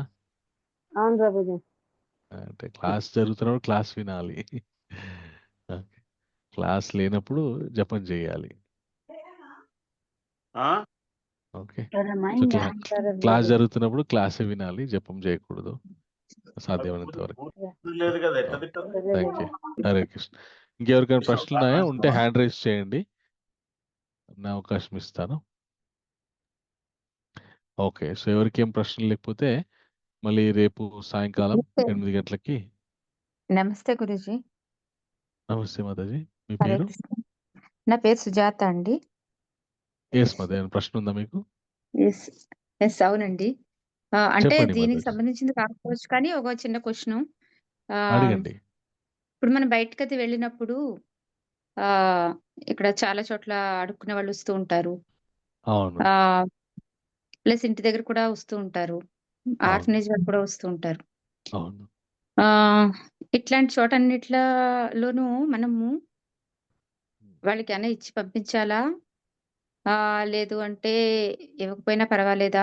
లేదా అంటే వాళ్ళేమన్నా కర్మ అంటే మనతో కర్మబంధం ఉండి వస్తారా వాళ్ళు? మరేదైనా ఇచ్చి పంపించాలా కంపల్సరీ? అంటే దాన్ని ఏ విధంగా మనం తీసుకోవాలి అనేది నాకొకటి అలా ఉంది. ఓకే, చక్కటి ప్రశ్న మాతాజీ. సేపు మనకి బయటకు వెళ్ళినప్పుడు చాలా మంది పాపం అంటే ఎవరైతే తినడానికి ఆహారం లేదో వాళ్ళు వచ్చి అడుగుతూ ఉంటారు. సాధ్యమైనంత వరకు మనం డబ్బులు ఇవ్వకుండా ఉండడం బెటర్, ఆహార పదార్థాలు ఇవ్వడం బెటర్. ఎందుకంటే ఆ, మనం ఏదైనా డబ్బులు ఇచ్చామనుకోండి, వాళ్ళు దాన్ని దుర్వినియోగపరిస్తే మళ్ళీ ఆ కర్మ మనకు వచ్చే అవకాశం ఉంటుందన్నమాట. ఎందుకంటే మనం ఇచ్చిన డబ్బుతోని వాళ్ళు చెడు పనులు చేస్తే అది మళ్ళీ మనకి కూడా ప్రమాదమే. కాబట్టి ఆహారం తినే పదార్థాలు అనుకోండి, మహా అంటే తింటాడు, లేదంటే ఇంకెవరికైనా ఇచ్చేస్తాడు. సో ఆహార పదార్థాలు సాధ్యమైనంత వరకు భగవంతునికి నివేదించినటువంటి ప్రసాదం ఇస్తే ఆ తిన్నంత మాత్రం చేత వాళ్ళు కూడా వాళ్ళ లోపల కూడా ఎంతో కొంత భగవత్ చింతన పెరుగుతుంది. అలాగే ఇంకొకరికి భోజనం పెట్టినటువంటి పుణ్యఫలం కూడా మనకి దక్కుతుంది. కాబట్టి ఎవరు ఆడుకోవడానికి వచ్చినా కూడా సాధ్యమైనంత వరకు డబ్బులు ఇవ్వకుండా ఉండడం బెటర్. నేనైతే రోడ్ మీద ప్రభుజీ ఆడడానికి వస్తే ప్రభుజీ ఇప్పుడు ఇట్లా మా బాబుకి ఇట్లా రోగం వచ్చింది, హాస్పిటల్ ఉన్నారు, ఇట్లా అట్లా అని కూడా వస్తారు కదా ప్రభుజీ ఇంటి ముందలకి. అలాంటి వాళ్ళకి కూడా డబ్బులు ఇవ్వరు. మనం దాన్ని కొద్దిగా ఎంక్వైరీ చేయాలి. లేదంటే గవర్నమెంట్ ఉంది కదా, ఇప్పుడు అవును, గవర్నమెంట్ కూడా గవర్నమెంట్ అప్రోచ్ సీఎం సహాయ నిధి ఉంది. అట్లనే ఇంకా కొన్ని హాస్పిటల్స్ ఉన్నాయి ఉచితంగా వైద్యం చేసేటి. కొన్ని హాస్పిటల్స్ అయితే ఫీజు లేకుండా కూడా వైద్యం చేస్తారు. సో మన వాళ్ళకి అదే గవర్నమెంట్ హాస్పిటల్ ఉన్నాయి కదా అంటే అది అది దానికి దీనికి అని ఇంకేమో చెప్తుంటారండి. అదనమాట. అక్కడనే తెలిసిపోతుంది వాళ్ళు నిజంగా మన ఏదో ఒక ఇబ్బందిలో ఉండి వస్తున్నారా, లేదంటే కేవలం డబ్బు కావాలని వస్తున్నారా అనేటువంటి అక్కడనే తెలిసిపోతుంది అనమాట కొద్దిగా మనం అడిగితే. కాబట్టి అట్లాంటి డబ్బుల వాళ్ళకి కోసమే అడుగుతారు. సో అట్లాంటి వాళ్ళకి మనకు అర్థమైపోతుంది కదా. కాబట్టి మనం ఏదో ఒకటి తినే పదార్థం ఇచ్చేసి ఇంతే ఇస్తాం వెళ్ళిపో అని చెప్పేసేయాలి. భగవన్ నామం చెప్పి. హరే కృష్ణ. హరే కృష్ణ. ఇంకొకటి ప్రభుజీ దండవత్తున్నాం, చాలా చాలా బాగా చెప్పారు. Thank you. ధన్యవాదాలు ప్రభుజీ. Thank you. సుజాత ఎం మాతాజీ చెప్పండి. ఇంకొక విషయం కూడా ఉందండి. ఇప్పుడు కట్టుకున్న బట్టలు కూడా ఎదురు వాళ్ళకి ఇవ్వకూడదు అని అంటారు. అది ఎంతవరకు కరెక్ట్? అంటే ఇవ్వడం జరుగుతూ ఉంటుంది కదా, కొంచెం ఆర్ఫనేజ్ వాళ్ళు వస్తూ ఉంటారు. సో కట్టుకుని ఇవ్వకూడదు అని అంటారు. ఇది అది ఈ ఎట్లా మధ్య అదొక పెద్ద స్కామ్ లాగా అయిపోయిందని నేను ఈ మధ్యనే పేపర్లో చదివాను అనమాట. నేను వాడని బట్టలు ఇస్తుంటాను కానీ వాళ్ళు ఏం చేస్తున్నారంటే మంచిగా ఉతికేసి అవి అమ్మేసుకుంటున్నారంట. ఏదో ఎవరో తొడుక్కుంటారని మనం ఇస్తాం కానీ సో బట్టలు ఇవ్వాలంటే ఇప్పుడు మన చుట్టుపక్కల మనకు తెలిసిన వాళ్ళు ఉంటారు. ఏదో పాపం మన అపార్ట్మెంట్లో వాచ్మెన్ లేదంటే ఎక్కడో ఉంటారు. సో వాళ్ళకి ఏమైనా అవసరం అంటే మనం కట్టుకున్నవి చక్కగా ఉతికేసేసి మంచి కండిషన్లో ఉన్నాయి ఇవ్వడానికి ప్రయత్నం చేయాలి. ఏదో ఇడిచినవి ఇంకా మురికితో ఉన్నాయి కాకుండా. ఎందుకంటే మనం ఎట్లాగో వేసుకోవట్లేదు, వాళ్ళైనా ఉపయోగించుకుంటారు. అది మంచి వాళ్ళకి మనకు తెలిసిన వాళ్ళకి ఈ కావాలని అనుకునే వాళ్ళకి ఇస్తే బాగుంటుంది. ఇట్లా ఆటోల్లో వచ్చి తీసుకుని వెళ్ళే వాళ్ళు మోసం చేస్తున్నారని తెలిసింది ఈ మధ్య పేపర్లో. వాళ్ళు మళ్ళీ అవి తీసుకెళ్లి వేరే దగ్గర సెకండ్ హ్యాండ్ లో అమ్మేస్తున్నారంట. ఓకే. ఇంకొకటి ఉంది ప్రభుజీ, ఏంటంటే చెప్పండి. ఇప్పుడు చనిపోయిన వాళ్ళ బట్టలు ఉంటాయి కదా, అవును. ఆ చనిపోయిన వాళ్ళ బట్టలు ఇంట్లో వాడుకోవచ్చా, లేకపోతే ఎవరికన్నా ఇచ్చేసేయాలా? ఎవరికైనా ఇచ్చేయాలి. ఓకే. బెటర్ ఎవరికైనా ఇచ్చేస్తే. ఓకే. ఓకేనండి. Thank you. హరే హరే కృష్ణ. హరే కృష్ణ. ఇంకెవరికైనా ప్రశ్నలు ఉన్నాయా? హరే ఓకే, కృష్ణ చాలు. ప్రభు. హరే కృష్ణ. హరే కృష్ణ. హ్యాండ్ రేస్ చేయండి ప్రశ్న ఉంటే. ఓకే. హరే కృష్ణ. ఏం ప్రశ్నలు ఏం లేవా? ఓకే, సంతోషం. మళ్ళీ రేపు సాయంకాలం 8 గంటలకు కలుసుకుందాం. భగవంతుని యొక్క కృపా కటాక్ష వీక్షణలు మీ అందరికీ ఉండాలని మనస్ఫూర్తిగా కోరుకుంటూ, అలాగే మీరు చేసేటటువంటి ఆధ్యాత్మిక భౌతిక ప్రయత్నాలన్నీ కూడా సక్సెస్ఫుల్ అవ్వాలని మనస్ఫూర్తిగా కోరుకుంటూ, వంచాకల్పతరుభ్యశ్చ కృపా సింధుభ్యో చ పతితానాం పావనేభ్యో వైష్ణవేభ్యో నమో నమః. శ్రీల ప్రభుపాద్ की जय, अनंत कोटि वैष्णव वृंद की जय, नामाचार्य श्री हरदास ठाकुर की जय. हरे कृष्ण. హరే కృష్ణ ప్రభు. దండవత్. हरे कृष्ण. दंडवत प्रणाम. हरे कृष्ण.